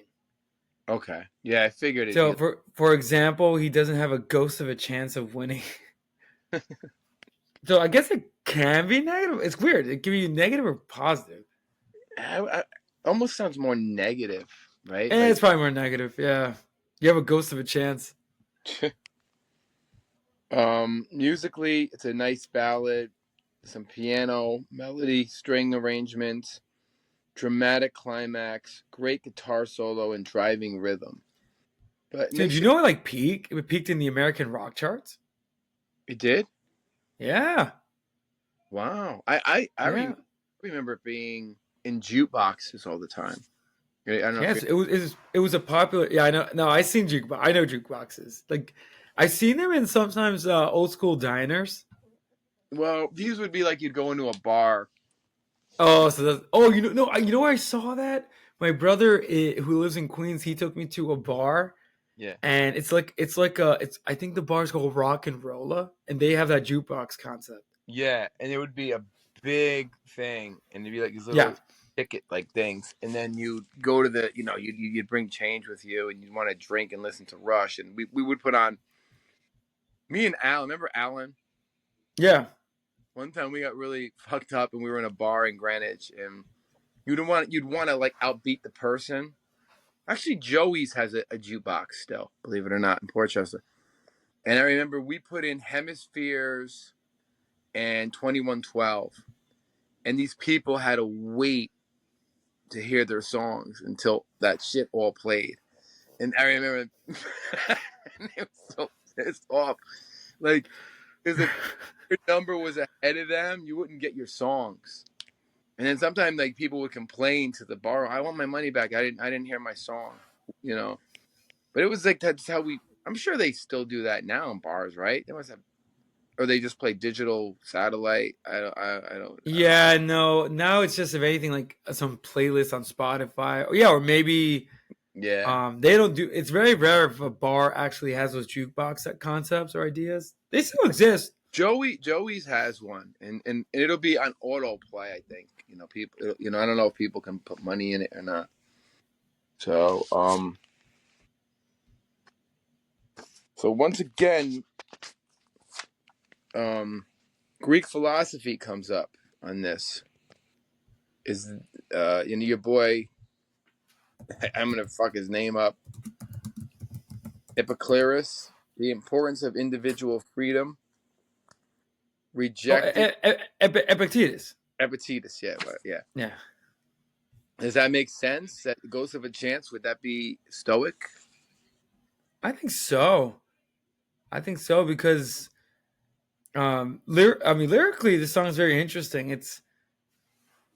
It's about chance, right? So obviously, because it's in there, Yeah, and so I think this person is handling it in a stoic way. right. You know, because most people, well, just look at the lyrics here. I don't believe in destiny or the guiding hand of fate. I don't believe in forever or love as a mystical state. I don't know if you would agree with that, but that's the kind of well, also look what he says here. I don't believe in the stars or the planets or angels watching from above, but I believe there's a ghost of a chance we can find someone to love and make it last. So So, maybe he's approaching this from a stoic point of view, maybe. or existentialist. Or again, it sounds more existentialist to me. Yeah, yeah.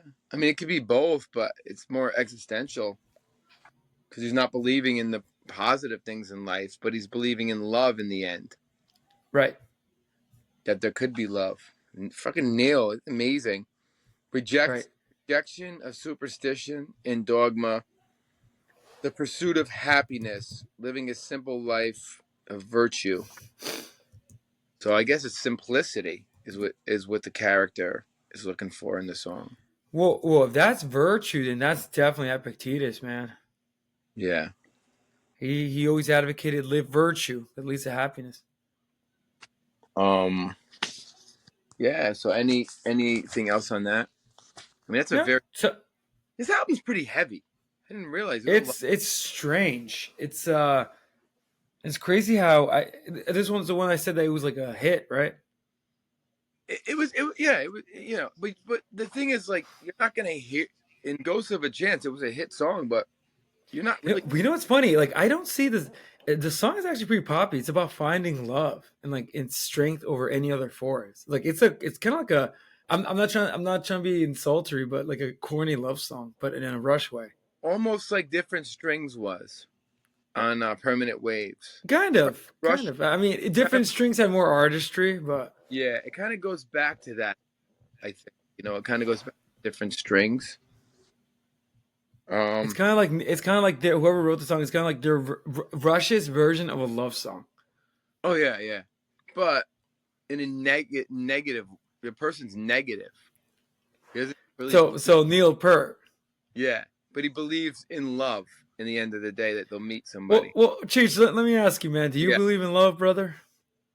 Yeah, I believe in love for music. Playing bass. Number one, I love my child, my daughter. I love our podcast. Um, love making music. I love my family. Do I believe in love? What he's saying, now I'm going to open up a can of worms. I believe in life, and we talked about this. We talk about this a lot on the shows, and we talk about this at the temple. You get one true love in life. You get one. You know what's funny? I do agree with that. I was reflecting. It's funny. I've like I mean, it's funny because most of my days, like I read a lot Yeah. and do a lot of thinking. I got to write my thoughts down on some Good, notepad man. because I'm thinking. I'm just like just imagine. I'm just like this thinking like Yeah. why am I becoming cynical? Like, but then I realized, dude, what you were saying, you do experience true love at least once. You have one. I have And I one. like what you said in your philosophy. You experience it one time. One time only. And the people who make the mistake, who failed at it the first time, Wait, dude. Are you sure not? Are you sure it's not a ghost of a chance? I think it's a ghost of a chance. They make it's a ghost of Maybe he's on. Maybe he's on to something. he totally is. Like you get one love. You get many loves. Okay? You get your career, that's a love, your passion. You You can't. We can share something interesting. Yeah, I at 31 years old, I discovered the love of a career in teaching. right. You're blessed, man. You know, Yeah. and you will Now, go on. would you agree? Like, I went out with somebody dating about 3 years. Now, I thought this was, the ghost of a chance, uh, the true love aspect. But Yeah. the more I reflect, I realize maybe it wasn't it. Maybe I haven't discovered it. You know in your heart when you discover it, there's a connection. Like I my ghost of a chance I had 22 years with. So to me, that's success. I had a true love of 22 years. Got a child out of it, which is the greatest thing that ever happened to me. Um and then, it didn't work out, but like in life, you know, it was a good run. It's like being in a band, like being in a band for 20 the Zeppelin only lasted 10 years, you know what I mean? So being with I wonder if marriage is like. I love how you said that, like being in a band. it totally is like being in a band. Yeah. you know, or you could be in a band like 50 years and then, hate each other. There's people that are married for like 60 years and they hate each other, and that like Dude, wait, pause. Can I tell you? Yeah, you know what's funny? Like, there are, I've known people who have been married, let's say 50 years, yeah. and it's like constant bickering, Oh, fighting. They can't stand each other. yeah. And Yeah. I'm just thinking, man, that's kind of sad. Well, that's marriage. Like, I mean, I've been there and you're gonna bicker, you're gonna argue, but you find a way to make it work. Like I did mine, 22 years. Say, it was a successful band for 22 years. Didn't work out. And like most people, like a fool, you think you're gonna find it again, you know, and you look for it, and now it's all the dating sites and all that shit, and then you rush right into it because you miss what you had, but that one chance is gone. You had that one true love, so now you're with somebody who is not your true love. They're just a fill-in. It's like if Led Zeppelin replaced John Bonham, or if Rush got a new drummer. It's not the same, and it's not gonna. Now, Cheese, like true love, is that associated with marriage or just true love by itself? Like, what do you think? Um, you can be in love with a woman and not be married, and just probably you're smart by not getting married because marriage Dude, puts. you know what's funny? That's what a lot of. I mean, and again, I'm not. I believe in marriage too, man. Like, Oh, I love. I do. I I'm not bashing no, marriage. no, Marriage. no. But it's funny Marriage. how most men tell me, dude, don't get married. I Well, mean, nowadays I would say don't get married, but my time, marriage was a good thing. I the best time you of my live in that. life. No, you lived in the classic. I think classic era. You're probably one of, because today's a mess, right? Oh yeah, there was no internet. I mean, there was internet much later, but like when I had first got married, computer it was like AOL, that kind of thing. I mean, you could Yo, still dial up. yeah, you could still go in a chat room and meet somebody, but I mean, it was everybody was getting married, at my age. When I was your age, I had just gotten married. Probably no 32. I got married. Okay, and then no, was I 32? Yeah, and then 35. I had a child. So those are like that was my age when I got married. But I knew I had true love, and I knew this was the one, and we were going to spend the rest of our life together. And 22 years from 1991. to 2014. Yeah, long time. Yeah. Devastating loss when you get divorced with somebody you love, but the mistake that everyone makes is they get married again, you know, and they get divorced, and then they get married again because they're chasing that ghost of a chance, that the one that got away. You know that phrase, the one that got away. Like the one you had is gone, but I'm gonna find her. I'm gonna keep finding her, and that's a good attitude to have. But you're not going to. The only one, only one chance. And people might, Ghost, yo, dude, the ghost of a chance. yeah, and people might disagree with me and be like, "Oh no, no, you got to get out there." No, no, only one. So you're in a great position because you're gonna find that that true love that Yeah. she you and and it's gonna work for you because you're a great person. You're gonna be a great dad one day. But the thing is, the world sucks now. You know what's funny, dude? It's funny how you say that because, and again, me thinking, and we should write this down, like maybe make a self help book or something. But in addition to our future Rush book that's going to come out, but Yeah, um, I'm thinking, and this is all for all my guys out there that like you're not the problem; it's the world. yeah. Like It's that's not the problem. the woman. It's not you. It's the world. It's life. There's too many opportunities to be unfaithful. Yeah, And just go on Facebook right now, and you will see some really disturbing shit that girls are doing. and That just on Facebook. back in the day for me, that only strippers did. And you fucking paid a stripper for a $20 lap dance. Now girls are doing that shit for free on Facebook, and you can just look at their Yeah. fucking stories. And I'm like, well, at least strippers got fucking paid.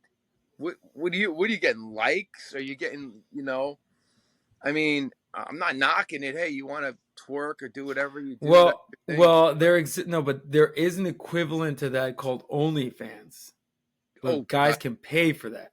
yeah, yeah. Well, at least the girl's getting money, like a stripper. You know what I mean? It's a beautiful thing in my world because I grew up in strip clubs, man. I spent from 18 to like 25 in a strip club until I got real serious, and then it was like no more strip clubs for you. The greatest thing in the world is coming home and smelling your hair, and it smells like fucking stripper perfume. Let me tell you. Going on a fuck, Dude, yeah, yeah. but that's young, and you're having fun and that kind of crazy shit.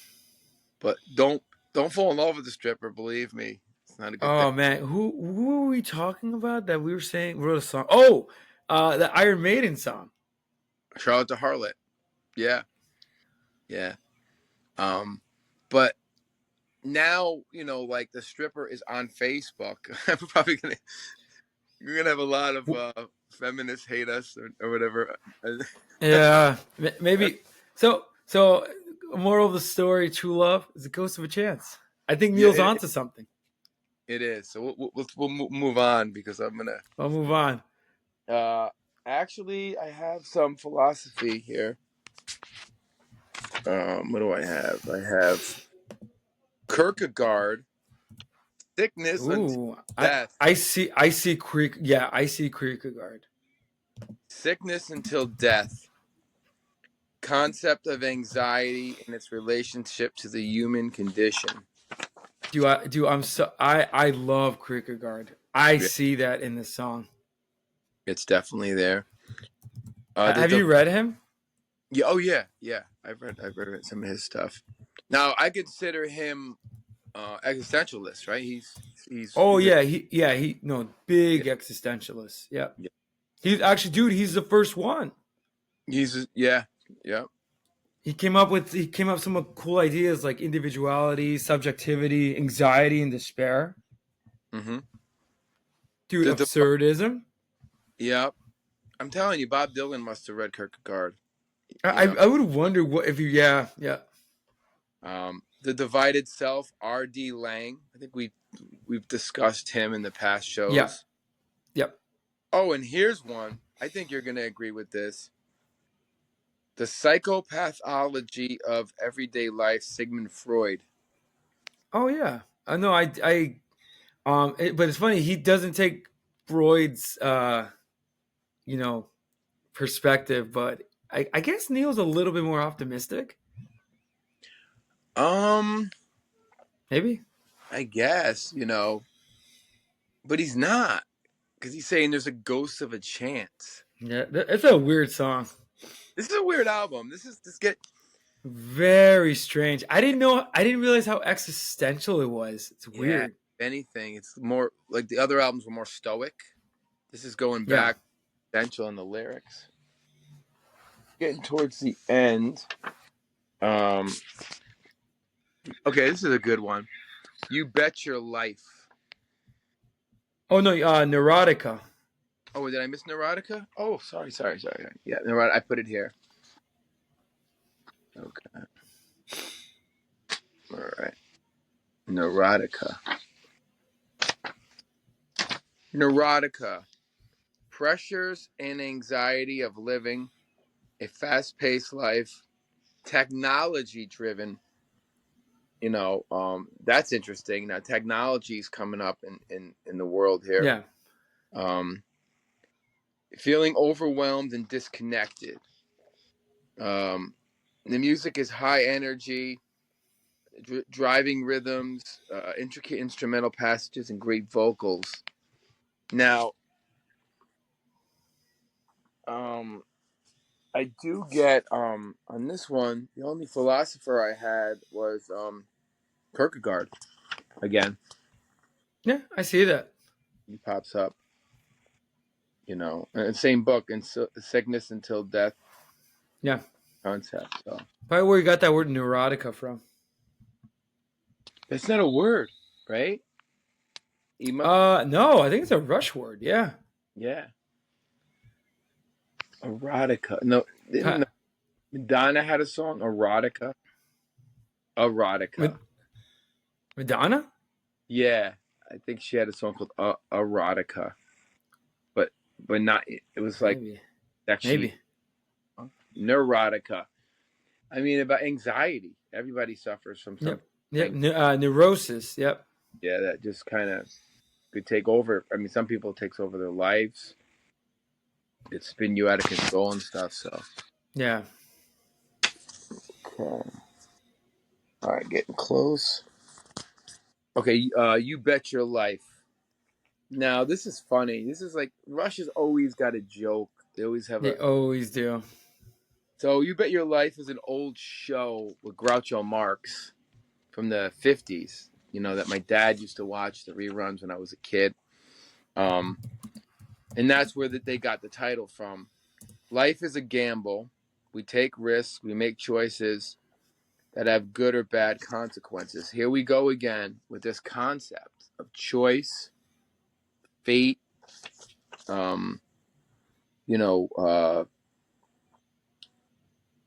not like risks, gambles, that kind of thing. So this whole concept is about roll the bones.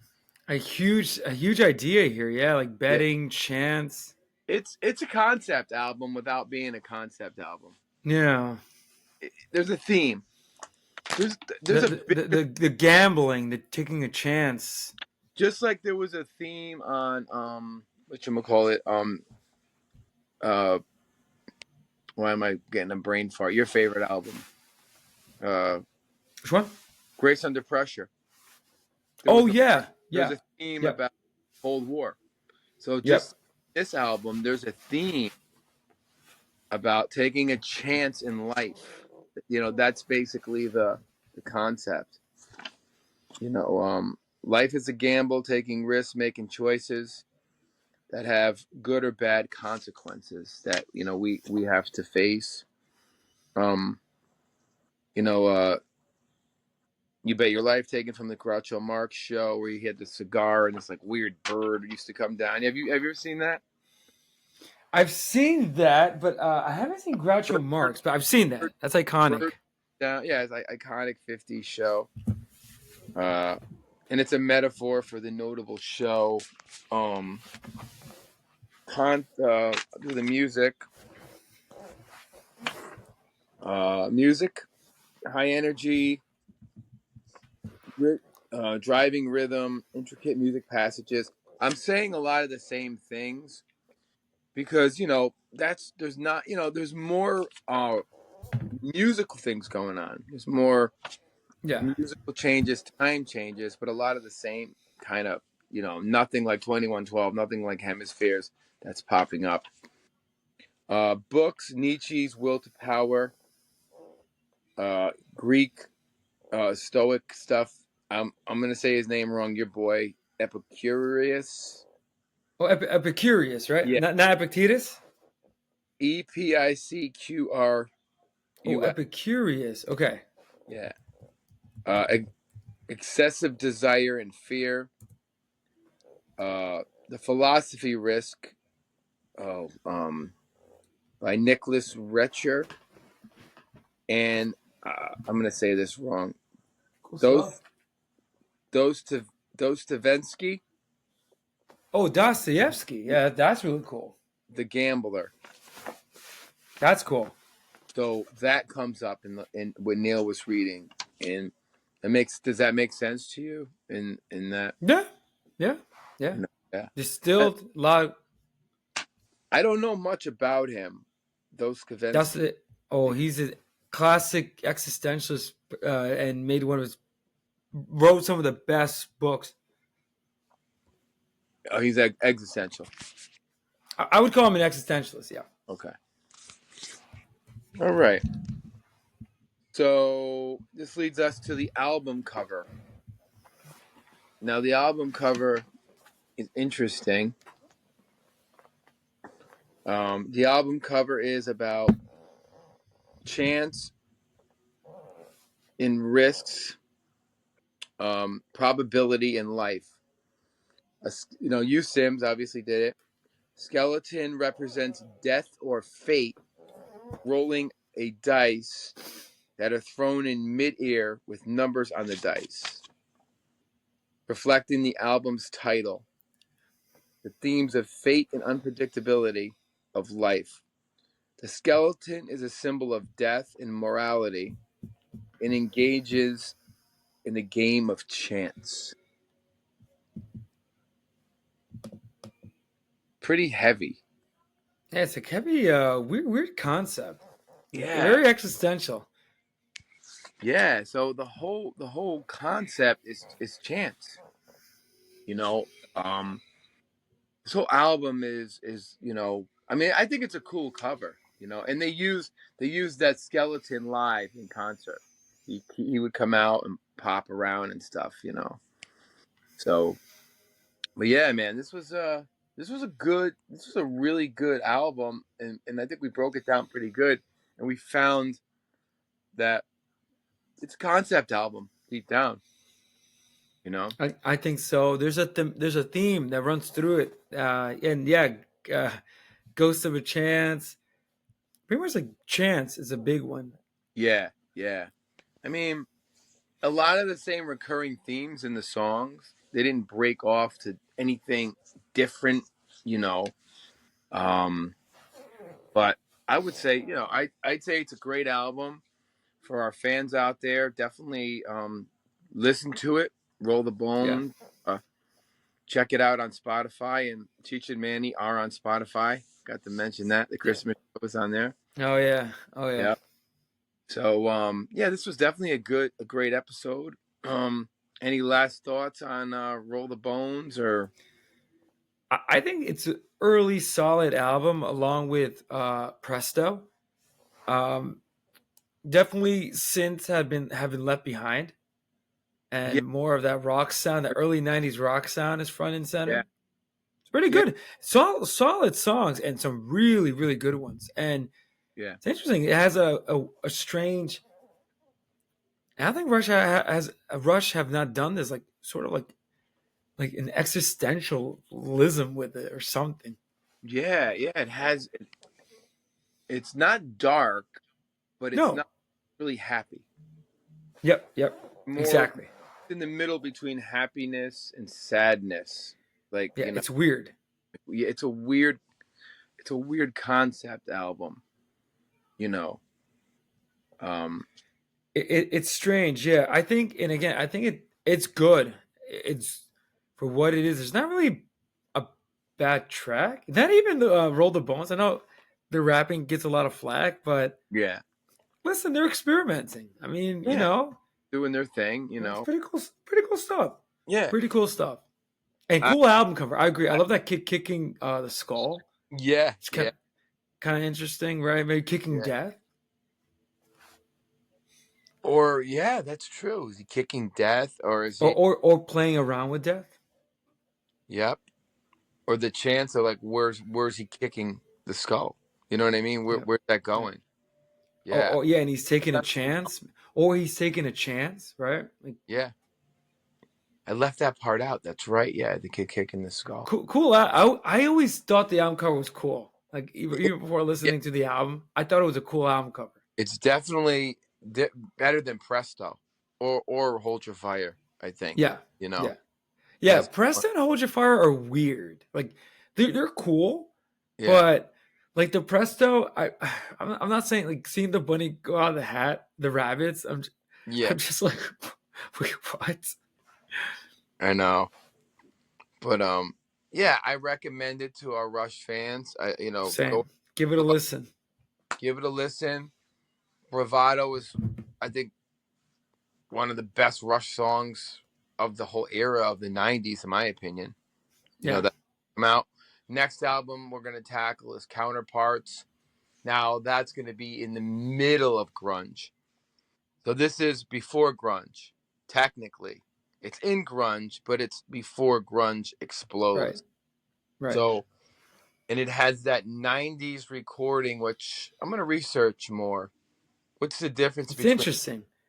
Yeah, You know what it is? I think just from listening to this album compared with the Impresso was already starting because that was in '89, and you hear the production where it's leaving a lot of the reverb, it's leaving a lot of that electronic drum sound. yeah, Um, so maybe you know what it is? Maybe it's the '80s growing up, but before things turn an aggressive turn with grunge, because grunge kind of brings everything more aggressive, like that kind of like punk attitude back, that rawness. right. So it brings there's less that cheesy '80s reverb sound, that cheesy Right, right, keyboard, and more of that like locked into the going back to the roots. But there's a right. production that's glossy, very Yep, glossy, exactly. the glossy production. So But great album, I recommend. And I'm surprised that Rush is, and um this is our first and we should say our first dive into '90s Rush. So yeah, that's a good that's point. pretty cool. So we've done prehistoric Rush that goes back to the '60s, technically, right? I think they started in '68, Yeah, '69. late '60s. So we did '60s Rush, '70s Rush, '80s Rush, nine. Now we're into '90s Rush, which will lead us up to the Vapor Trails, the Millennial Rush, and I mean it's amazing. I think they did Test for Echo, Counterparts. Then of course the bad stuff happened with Nail, the Right, unfortunate stuff. right, Then they right, 2001 or two with Vapor Trails, right, and then they came back with Snakes and Arrows, right. 2006. And then after that, Clockwork Angels, and then that's it. Unless I miss, I don't think I. Dude, what after we finish Rush, what are we gonna talk about, man? I know we got to do other stuff in between. Oh, like We got to do the countdown videos, the really deep dives in certain songs, oh yeah, we'll have Rob back on the show, and we'll do the our top 10 albums, and we know we did that already. Our top 10 songs and top 10 bass lines, maybe. Oh, top 10 guitar solos, you could bass keep. lines, drum solos. I mean, you could keep Rush going forever. Like I think so. once we finish the Oh no, album, that I think so for sure. you know, you could pick what's your favorite drum song by Rush.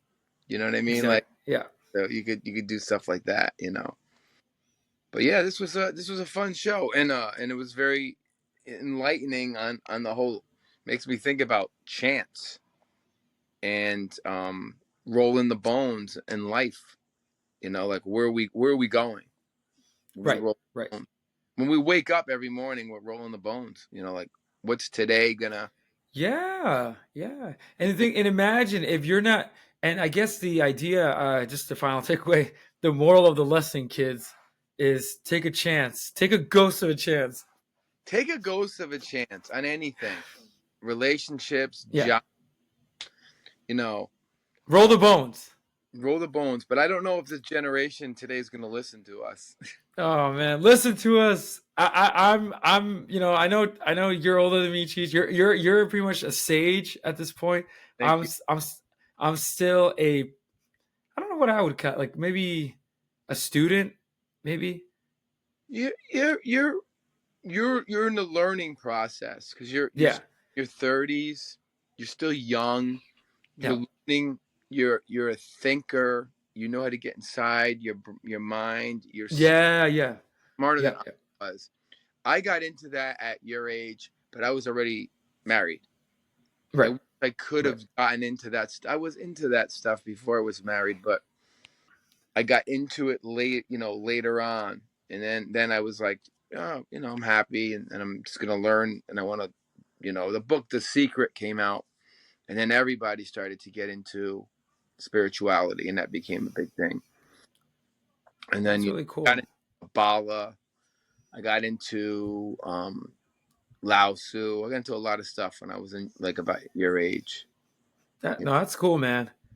That's cool. But yeah, so just out the generation out there, listen to us. You know, you got two different people in different decades, but Yeah, listen to the wisdom. Listen we to Rush. we both have wisdom, you know, and we're sharing it. And like you said, listen to Rush and take a ghost of a chance, Exactly. I love that. Take a ghost of a chance. Come on. especially on a relationship. You know, like there's love out there. You know, you'll find it. You'll find it. You know, just not on the girl twerking on Facebook. Nah, not Or sadly, the dating apps, which God. it's Cheech. Today's world is not your world, man. It's from a psychological perspective, I'm thriving because I love seeing the disorder and anxiety. As Yeah, yeah, but it's sad. No, I'm saying because you know how there's a lot of anxiety rates are rising, divorce rates are rising, yeah. depression is rising, the existential dread is rising. Hmm. So I think this album is pretty relevant for that. So once again, Rush is ahead of the game. Way ahead of the game.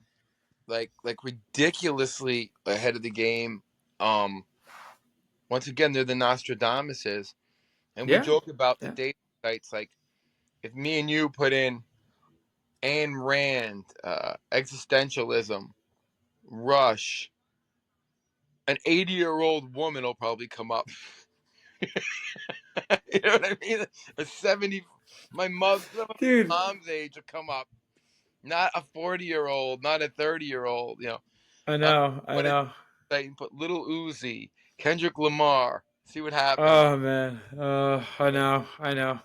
It's crazy. It really is. But anyway, any last thoughts? That's a great album, Cheech. Another great episode in the wraps. Yeah, yeah, and we really, I mean, my mind is like crazy. I'm gonna sleep good because like it was like just damn. We take a chance, Uh, roll the uh, bones, take a chance, once again, ghost of a chance. See, like I'm just like it's all Yeah, just I know. It rolls off the tongue. It's like a great combination of words and good. I think it's interesting saying. but chance again is in there. Ghost. Yeah, yeah, yeah. It's all about taking a chance, and were they taking a chance on this album? Not really. That's I mean, no, no. it was the '90s, so maybe they didn't know, like what to expect. But yeah, So awesome, man. Good, another 2 hours, and then our special little secret Pokemon show that Yeah. you have to pay for that. I think, right? I'm gonna do something where it'll be like special, like bonus footage for like the super fans. Yeah, and just for fun in the comments, put in your favorite Pokemon. Yeah, what is your favorite Pokemon? Yeah, Cheech and Manny would love to know, We'd love and to know why. what Pokemon is. Like I said, I like Straggy.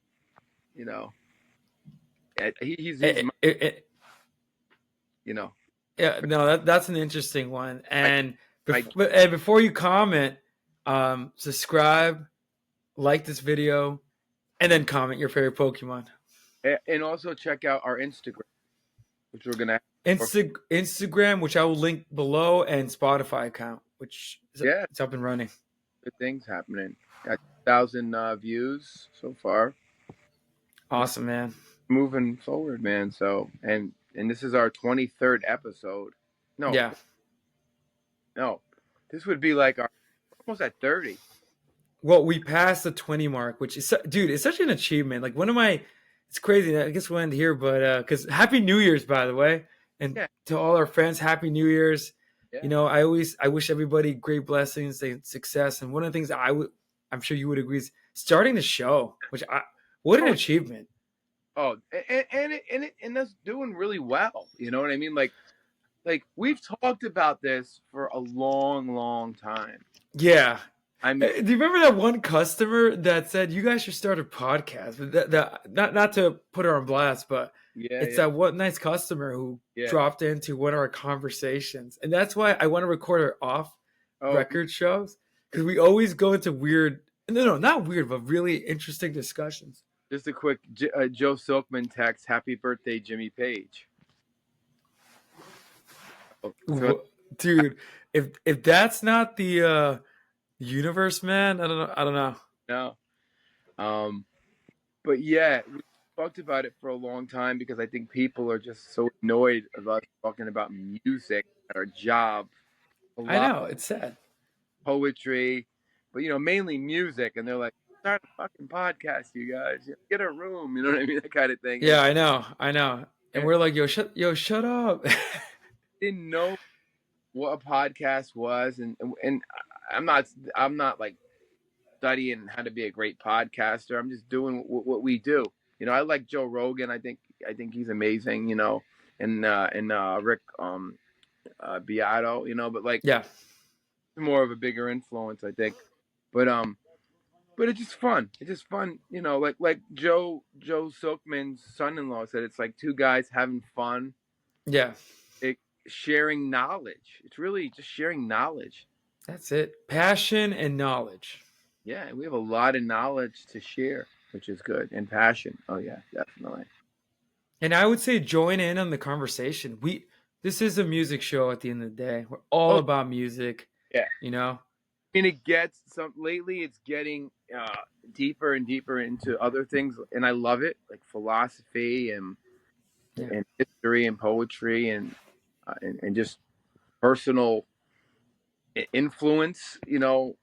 Maybe my story could help some poor bastard who's at the crossroads in his life. Sorry. Yeah, yeah, listen, I agree, man. Like it's But crazy how we talk about life stuff through music. yeah, it's about to jump off the ledge and be like, should I make that move or should I to this long? Or worse than jumping off the ledge, applying to the temple. Yeah, no, don't do it. Or going for one of those positions that you warned a certain somebody not to go for, and they jumped. Yeah, I mean, that's I'm a whole nother stage at that. Believe me, 26 years of that, but